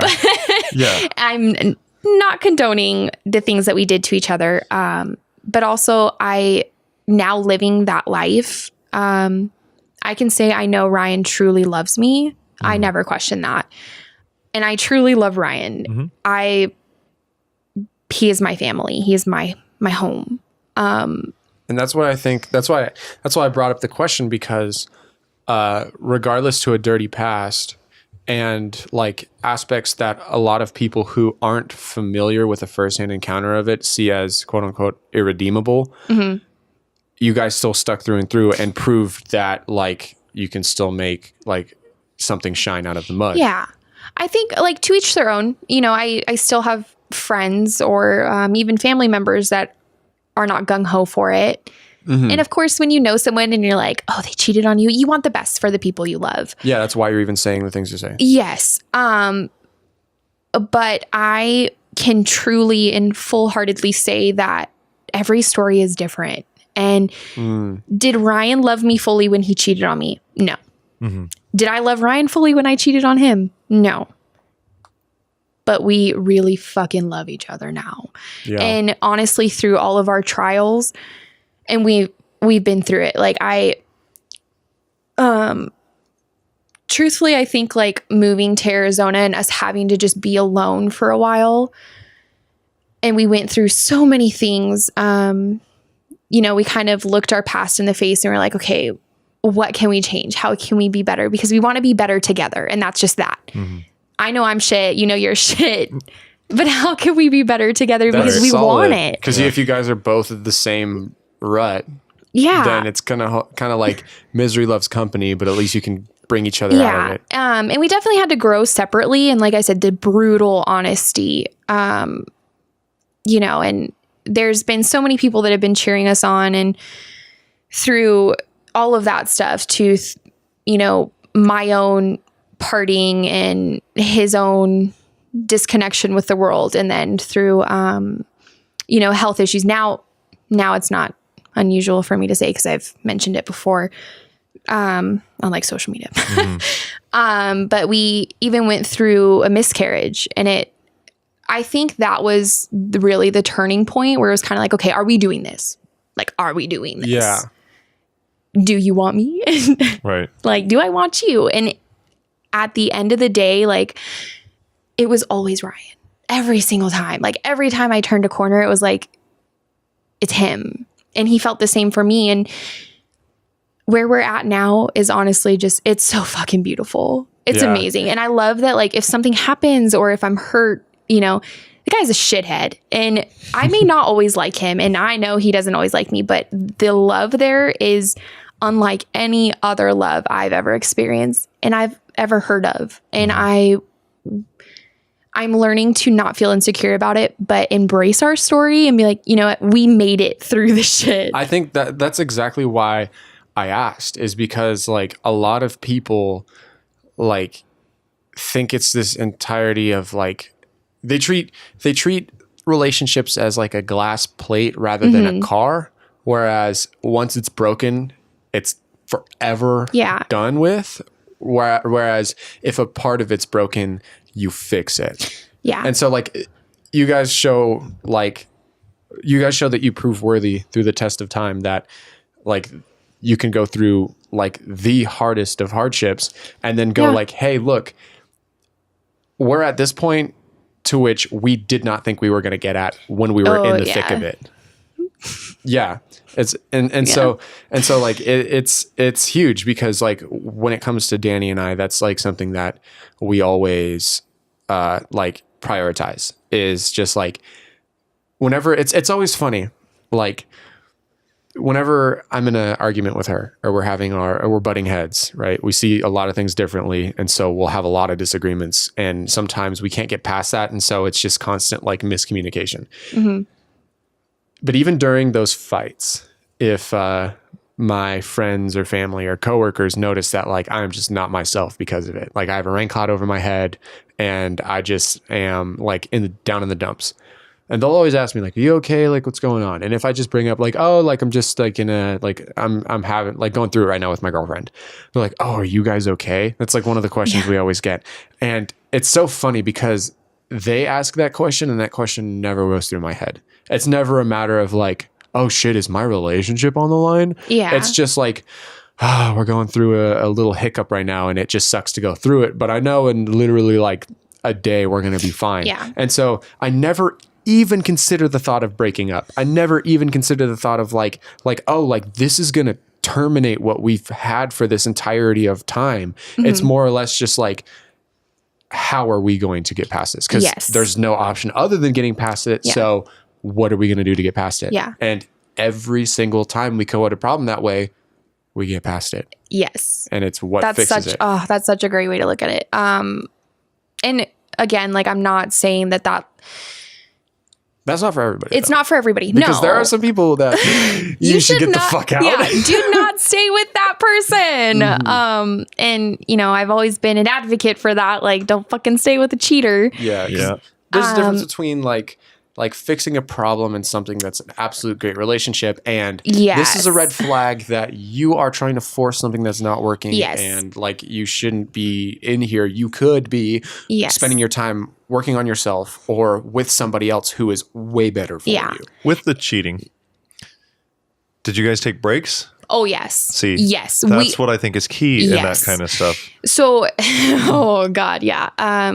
Because like the one thing that whenever you hear about cheating and people like, oh, why are they with that person? It's like, well, some people took a break and grew as individuals and learned from their mistakes. It's the ones where it's like, this person's been cheating on me and I stuck with it for a really long time. That's where I think there's a problem, is where you stick with them immediately after and they had no time to grow. So the break, like, fuck yes. Because the first time we were going through this, completely blindsided. He doesn't, like, by the way, I mean, it's already done, but like, he doesn't have a problem with this being, okay, cool. Like I said, we share this story. Okay. I like that. That's unfortunately, being back home, most people know about his part of it, and I've shared that with you. Yes, you have. And because we dipped out to Arizona and I was like a fucking wild animal in Arizona, not a lot of people know the amount of disrespect that I put back onto Ryan. Right. So it's not always just like the female that's been like not mistreated and cheated on. Yeah, the guy's taking advantage. Ooh, yeah. Like I said, not condoning what happened. My heart was broken. And we did not take a break. I was angry. I ripped apart our house at the time. I went fucking psycho. Yeah. And then we moved to Arizona. No break. Just, Grueling dove through it. face first into it. I think that it helped in some aspects, but I will definitely say that I did not take the time to grow from that. And I went wild. You just went, like, you acted off impulse? Yes. There was an opportunity, and, I never thought I would be that person, but shit, for about a year and a half, I just went crazy and, took time away from Ryan. We took a couple months apart, and then we got back together, but it wasn't enough for me. And I was like, I'm going to have 3 boyfriends at the same time, and I'm going to rotate them. And yes. Sorry. So Ryan tried. My So shock I'm just won't gonna be do there. it. Oh, my shock is I'm like, it's brutal. And it's definitely shameful, but I own it now. It's like, it is what it is. See, and that's the thing, like, you could continue piling more onto like the dirt of your past, and all I see that as is a testament to the strength of your current spot. Yeah. The more, it's kind of like a teeter-totter. The more weight you put on one side, the higher it lifts up the other. Yeah. And that's how I see this conversation. Pretty cool. It's a good way to look at it. But yeah, so Ryan traveled a lot. He would, come to California for like weeks at a time. I would come to California for like weeks at a time. So we spent a lot of time apart, and I, got connected with, I'm not going to blame the people I got around because I'm my own person. I made my own decisions, but I definitely got in with a crazy group that encouraged and gave me a lot of opportunities to make bad decisions. Yes. And after that, I was like, whoa, what's Tinder? And whoa, like I was working at Ulta. I was like promoted. And so I was like looking cute all the time. And like wealthier people were coming in, buying their wives things. And I was like, what's up? What's up? It was bad. And I honestly like completely lost myself. And then, I'd come crawling back to Ryan like, oh my God, I love you. Like, nobody knows me like you. I'm so lonely. No one listens to me, and just crazy stuff. And then, I'd go away again. I just remember very specifically one thing that you had said, which was the phone calls. Yes. So, and that part to me, like, although looking back on it and seeing it as like, that's a beautiful story. Like, I mean, at the time, maybe not the most correct thing, but I see that as like, you guys were just so close, dude. So we even went through times, like we went through times where we hated each other, didn't talk, it was crazy. But we also went through times where we were just best friends. Weird. You weren't even dating? No. You were just best friends? We were just best friends. Like we told each other everything aside from who we were seeing, because I was a crazy bitch. That's so trippy. But we went it's a pretty interesting story through and through. Yeah, we went through some stuff where this guy that I was seeing at the time, and I will name his name. Oh, you want to? You sure? No, actually, I won't. Okay, I was just going to say, you don't have to. For shame. For shame. Damn, I'm excited. Off air, if you want. No, we have no connection. No, it'll never get back to him. His name was Brian. Okay. Wow.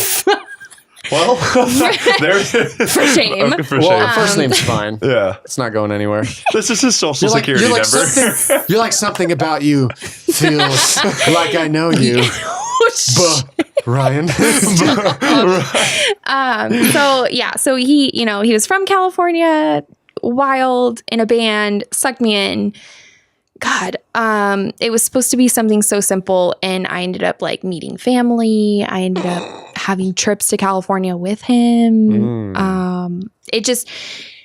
It got somewhere where I never had the intentions of it going. Yeah. And then I got back with Ryan. And God, it was horrible. And I felt so guilty, but I didn't stop. I was seeing both of them very seriously. Mind you, this was not something small. I tried to keep it small with Brian. Obviously there's so many connections with Ryan that it's just kind of like, no judgment. My facial expressions are basically copying yours as they follow through. Like if you smile, I smile. If you frown, I just stare. And so, God, got heavy in with his family, and then it got out of hand. Like you can't have two lives. You can't like live a double life without them at some point crossing. And so Brian found out, and then Ryan found out. And somehow, I'm sorry to laugh. It's just like, it's horrible. No. This is years ago. It's already happened. I kept it going. I oh my weaseled God. my way out of it. I don't feel Weaseled my way out of it. Yeah, it was horrible. Absolutely horrible. And only very few people that were around during this time. Yeah. I actually cut off so many people near and dear to me. Austin and Michaela. I was so shameful with so many of the things I was doing. I just completely like cut off anyone close to me other than the two. Extremely friends that I made in Arizona. Friends of hers. Yes. Yeah. So they're friends that were, kind of involved in this and kind of would tell me like, hey, what the fuck are you doing? Either be with Ryan, be with this guy, or don't be with anyone. Like I even had friends that were encouraging it, which is just crazy. That's so To crazy. stay with With both? such a spectrum. Yes. Yeah, you must have been real fucking But this wasn't something that was about, that everybody knew about. I kept it very private. The things that I was doing. That's the only way to do it. And then it got messy, and I made some really amazing friends in Arizona that it breaks my heart. They want nothing to do with me, understandably so. And one of them, he had called me out on it. He actually showed up at Brian's house, and he like came into the house, and I was in the kitchen, and he was like, I had no idea he knew Ryan. He met Ryan through a family friend, and it just went fucking downhill from there. Oh man. And I loved this person. He was such an amazing friend to me for the time that I was in Arizona. And he just pretty much called me on my shit and was like, you know what? I thought you were somebody totally different. You fooled all of us. Like, you moved here. You took advantage of so many people. Ryan's a great person. Brian's a great person. Like, how could you be doing this to people? And I lost it. It was crazy because I was really close with this girl who was actually, kind of living with us back and forth. And so we came to California, and that was around the time that I started actually getting to know you. And I was trying to figure my shit out, and I was like, what am I doing? Like, I don't understand. Brian had called me when I was in California. I was like, hey, I'm enlisting, and I'm moving from Arizona. I'm going back to California. Are you coming with me? And I remember driving home with that friend, and all I could think about was Ryan. I was like, I know everybody says we shouldn't be together, but I can't leave him and come to California and start over with this person. And what am I doing? Like, I've been doing this for almost a year. What is happening? Like, how did it get to this point? Yeah. So I drove straight to Brian's house, and I told him, what, like, I'm so sorry. I'm not who I've said I am, etc. Like, went into all the details. He didn't care. Understandably. He was like, yeah, well, if you want to start over again, let's go back to California. Oh, no shit.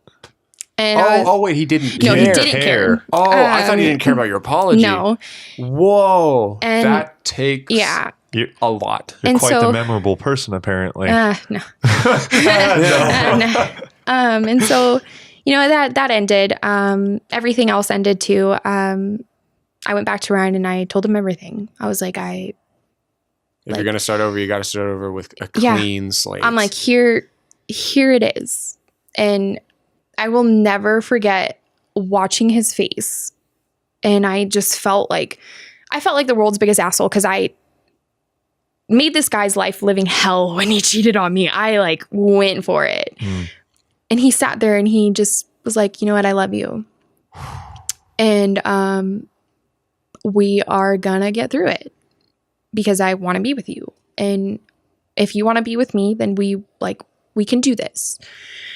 And so it was crazy because then everything started happening so fast. It was like, we went through all my health issues and baby and then no baby. And then, we broke up again because I was like, I'm not worthy. All of this stuff is happening to me because of what I've been doing. Oh, you're saying it as like karma? Yeah. And when I first met Ryan, he had this crazy Instagram picture where it was like surfing and like a little family of like 4 blonde babies and like all this stuff. Uh-huh. And so I just kept thinking of that in my head. Like, what was the picture was just like his like goals. Like a future goal. Yes. Okay. And I just kept thinking of that. And I was like, I fucked it all up. Like, I'm just the garbage person. And not really keeping in mind, like, holy shit, you're in your early 20s and, not condoning these behaviors, but like life is not over. But for me, you still have so much more time. Yes. But for me during that time, like so much of it was a haze actually. But Ryan held on so tight. From, doctor's offices and breakdowns in front of our first little apartment.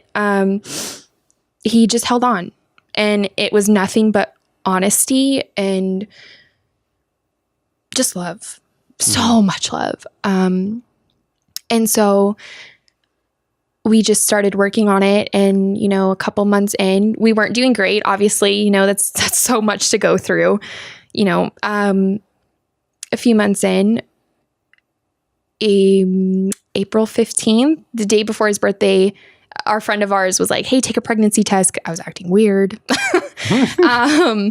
like the last year that we had so many different doctors told me crazy things. And so I was like, no, I'm not going to do that. That's ridiculous. I was smoking a joint, mind you. Whoa. And I was like, I'm not going to do that, et cetera, et cetera. Talked me into it, and I was pregnant. Fuck. And so definitely not a part of our plan.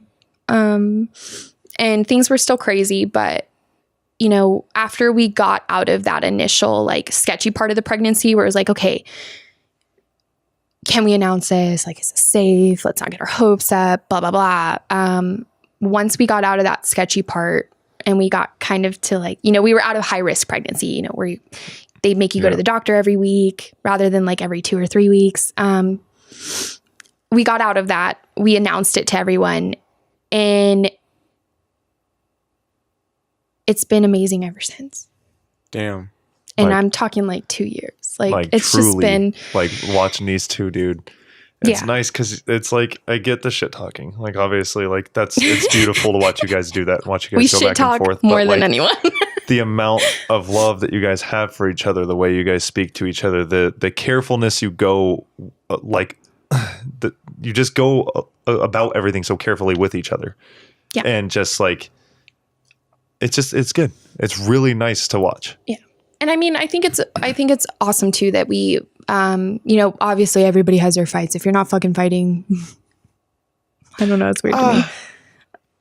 Oh, I know what you've told me before. At least with my agreed. Like I agree that there are definitely going to be like disagreements. Yes. The only reason I made that noise is because like there are the rare cases to which I know one very close to me that's just like there's literally not been a fight in 2 years, not one, not a single fight, and they are perfect together. Perfect. I mean, no bullshit. Perfect. Like, yeah, there's no dark shit behind it. We've definitely had our things. I mean, like when I was like 8 months pregnant, I was like, I can't do this. Mm-hmm. I have to leave. You can't change your mind then. Like, no. But I think it's so important that the way I look at Ryan, like it's so much more than my partner. It's that if we weren't still together, I would never change him being Amelia's dad. Mm-mm. Ever. Mm-mm. Like he is the best person that I can like picture or imagine as the father of my child. And I mean, he is. There's one photo that comes to mind every single time I think of them. and it is the one you took of her on his shoulders, like falling over, and they're At both REI. oh my God, that photo. Yeah.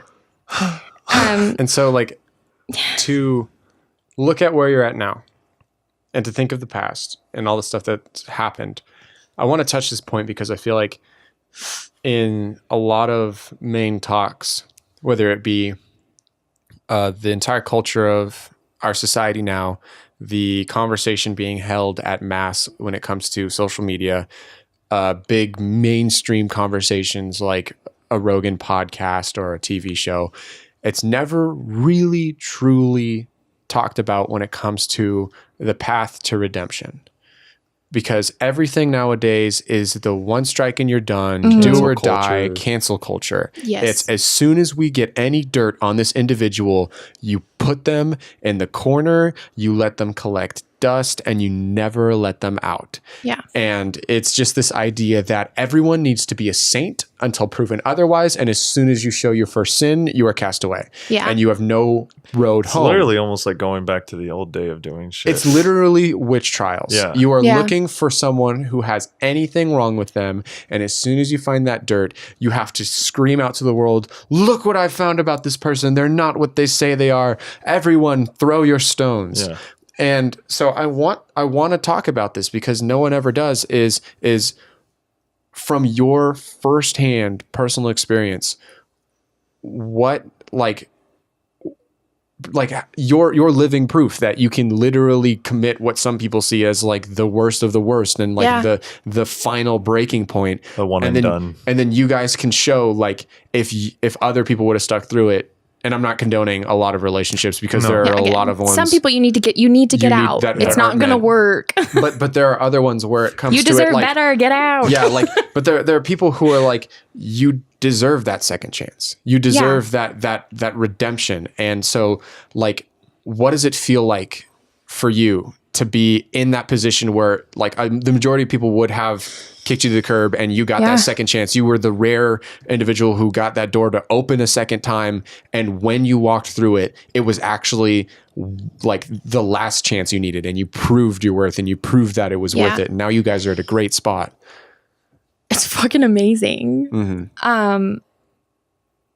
Like I said, it's still hard with the insecurity of what other people are going to think. Yeah, I bet. And just statements that still get made. Mm-hmm. Oh, I definitely bet, especially with the atmosphere of society nowadays. And being, in a smaller community. Oh, and on top of it, how do you see other people who are committing the same actions that you did, that everyone else is ready to cast the first stone, but you look at it and you go, fuck, I was in that position. Like, how does it change your perspective compared to the average person?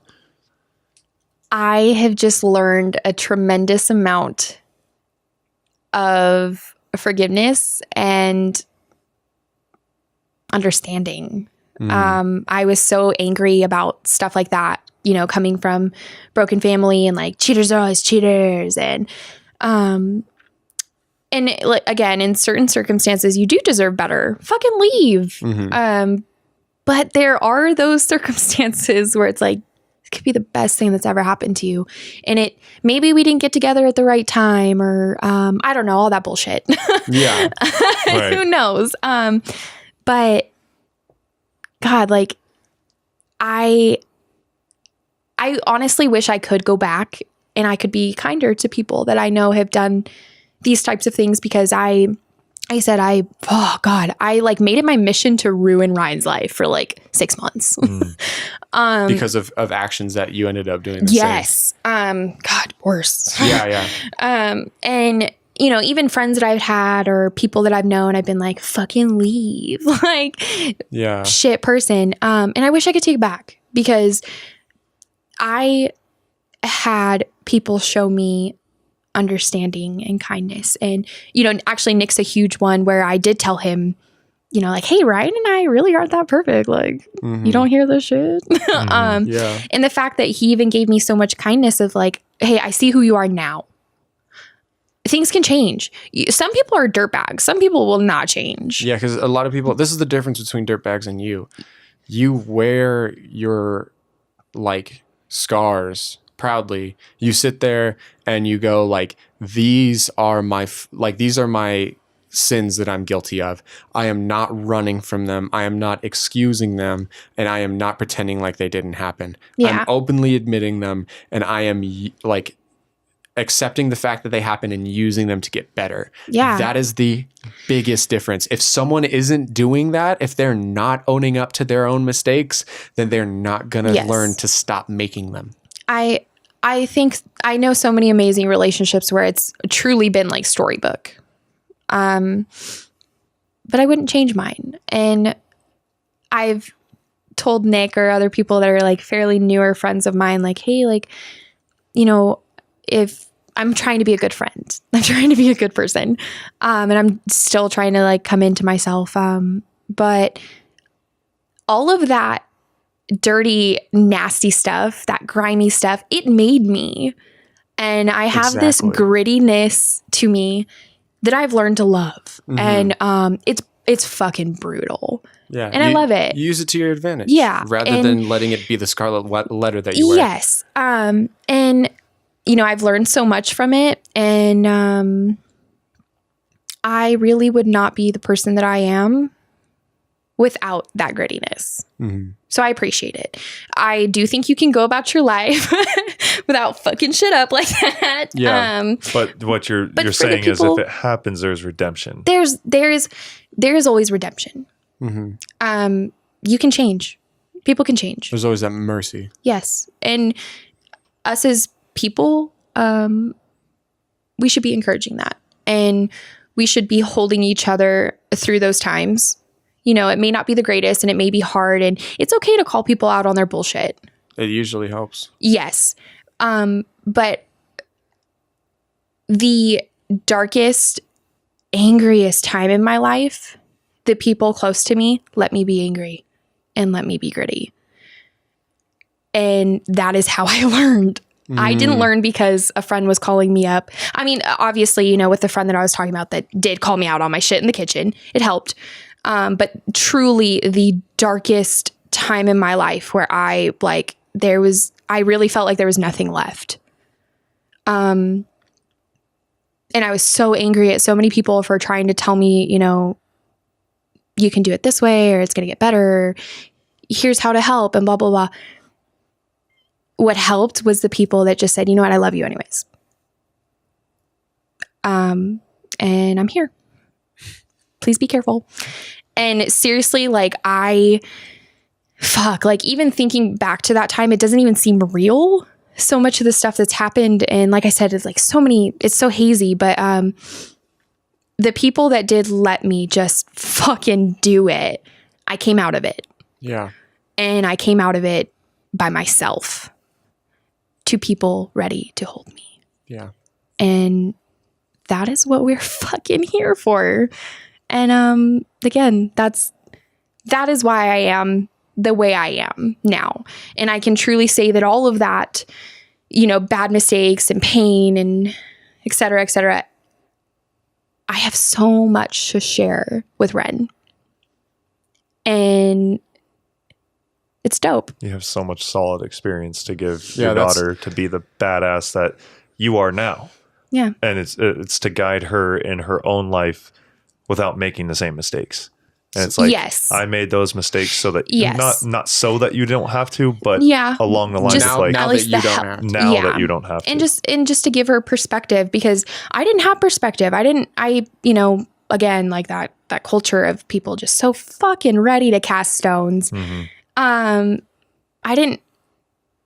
how I was. And it sucks to admit it, but for so long I was so angry and I was just so judgmental, even though I had that persona like everybody's great and like I accept everyone. No, like I was not like that until I fucking went through it. Yeah. And then suddenly the tables turn. Yeah. And you are forced to gain the rawest form of wisdom, which is through your own pain and suffering. I had to look at myself in the mirror and be like, whoa, oh shit. Yeah. You are worse. You are so much worse.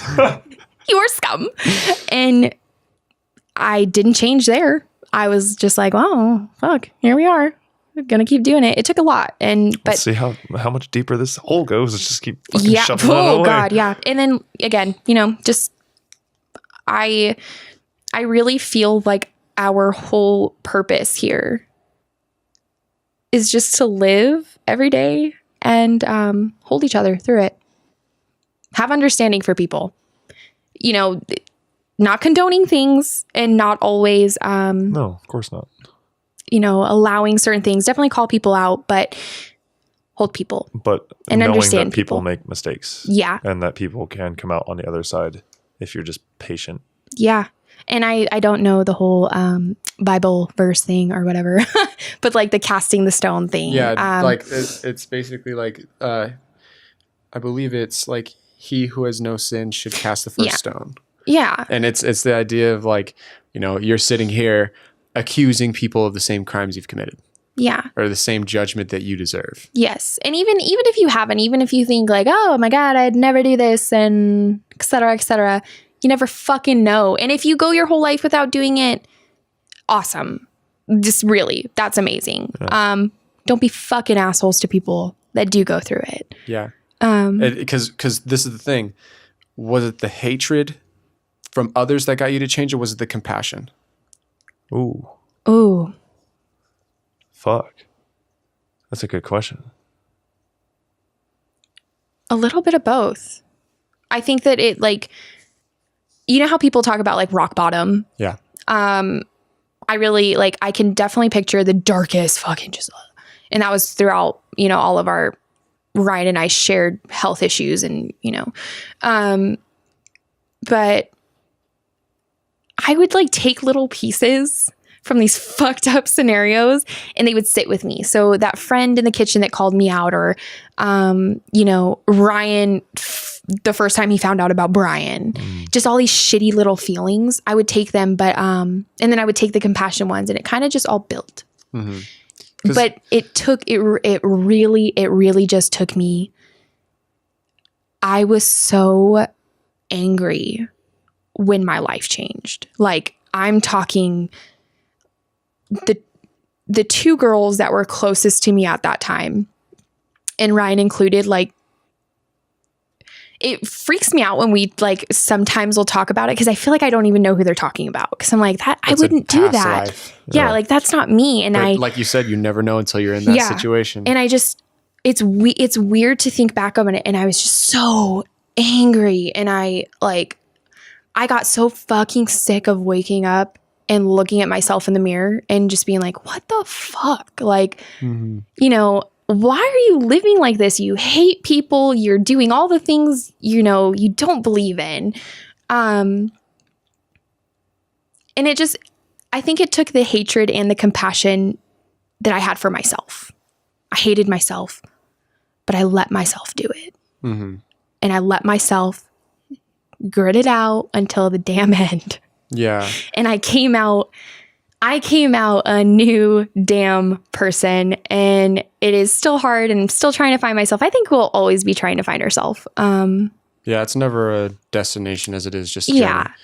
And I can now say that I love it. I love my family, I love my friends, and I am proud of who I am because I know some shit. Yeah, I know some shit. I think that's like the main point I was trying to get at is like you need a little bit of the hatred as a wake-up call, but then you need the compassion for you to actually get the guts to step out of the habits that you're in. Mm-hmm. And that's what I think everybody is really missing because there's enough hatred to go around. Oh, yeah. There's plenty of that, but there's no compassion. No one ever like really wants to change who they are when all they think they're going to be greeted with is more shit spit in their face and punches to the jaw. Like if you sit there and you tell that person like how Ryan said he didn't care and that he said he loved you anyway and that you guys were going to get through it when you did like what you thought you didn't deserve a second chance for, like that's what we are. That's how close we are to really having the right formula to like breaking people out of these like absolutely insane tendencies. Yeah. And so once people realize that, sure, you can yell and scream and you can like attack somebody on a personal level for like crimes they've committed. But what's really going to pull them back is when you still let them know that they're loved and that they're a human being and that they are no lesser just because they've committed something awful, because it's not the actions that define them. It's how they rebound that does. Yes. And I think it's a perfect spot to end it on. hell yeah. By the way, thank you. That was really like not only beautifully said, but just like it's the pulling through. It's the strength that comes from that. It's the person that you are now with the past that you have. It's all of that. Thank you for sharing. Yeah. Thanks Seriously. for having me. Yeah. It's cool hanging out with you guys. It was really dope. I've been dying to have us. You guys are really cool. I enjoy this. This is why, like, when you're talking about having a game night, I'm like, can Caleb come? Like, Yes. I know that you said Caleb, yes, I but I tell know him yes. Ryan doesn't. Well, does Ryan know? Huh? Does Ryan know you? We hung out in your garage. Like once. Yeah, once. But I mean, as long as he's cool with that, I think I have it a would be a super cool really good time. house. Perfect for game night. My house? My old house? No, I have a super cool Oh, house. you have a Perfect hell for yeah, you game do. night. Perfect. And the room you made and everything. So yeah, I think that was really well put together. That was, dude. I think that was like one of the main points I really like felt like I wanted to hit with us three before. Yeah. Like I we didn't sent want to. it I off. didn't want to close it out where like I brought up the time before. I was just like, because when it gets to you need a reminder. You do. Well, it's not just a reminder, but like as we do more and more podcasts, Caleb and I can know now where a point is to like stop. It's like it starts to like hit a point. And you're like, oh, okay, cool. But I'm glad we brought it back in. That was Yeah, nice. I agree. It was a good bow to tie to the it top was. of it. I don't know if you care about social media, because like what I've been forgetting to do. We plug people's social media then. So do you want to do any of that, or do you Yeah, want to that's just? fine. Okay, so what's your? I'm not like anti-social media. No, I know. So what's your? Hashtag fuck the media. I thought that was gonna be your at name. I was like, huh? At when Alex smiles. So that's That's your what I remember you as. that's your Instagram, right? I want to be as famous as Tub. So somebody make me go viral, please. So is that Twitter and Instagram? Yes. The at when Alex Oh smiles? yeah, it's the same on all platforms. Mhm. All right, cool. Yep. Then everybody satisfied? Everybody cool? Got all your Yeah. thoughts? Yeah, man. I think this Another is what I was solid talking one. about with the format. It was like, it was nice, joking, get everything light, and then it just ends on a very beautiful like note that you can learn a lesson from. It's fucking cool, This is dude. cool. Yeah. And I And learned this so is- much about you guys too, which seriously was a dope. Yeah. Really. I like it a lot. We go dude. into it. We went into this entire project of a podcast not knowing what our entire like theme Yeah. was going to be, but as it organically flows, that's how it rolls out. That's Yeah. the format. I love is it. lighthearted, fun, Yeah, and then something heavy at the end. it's good stuff. It's fucking perfect. It's cool. just the way we are. It's just the way it should be. It's very transparent. And it's a To really good episode because who you like guys are. I like number 13. I like the number 13. Oh and shit, am I 13? You're 13. Dude, we're in the teens now. Yeah. Ghosties. Ghosties. What was Hashtag Dirty Smeagol Cup. Dirty Smeagol. All right. All right. So thank you guys for listening. That was episode 13. Still is episode 13. And yeah, until next time. Good, Tub? I'm great. All right. And we are going to wrap it up. Bye.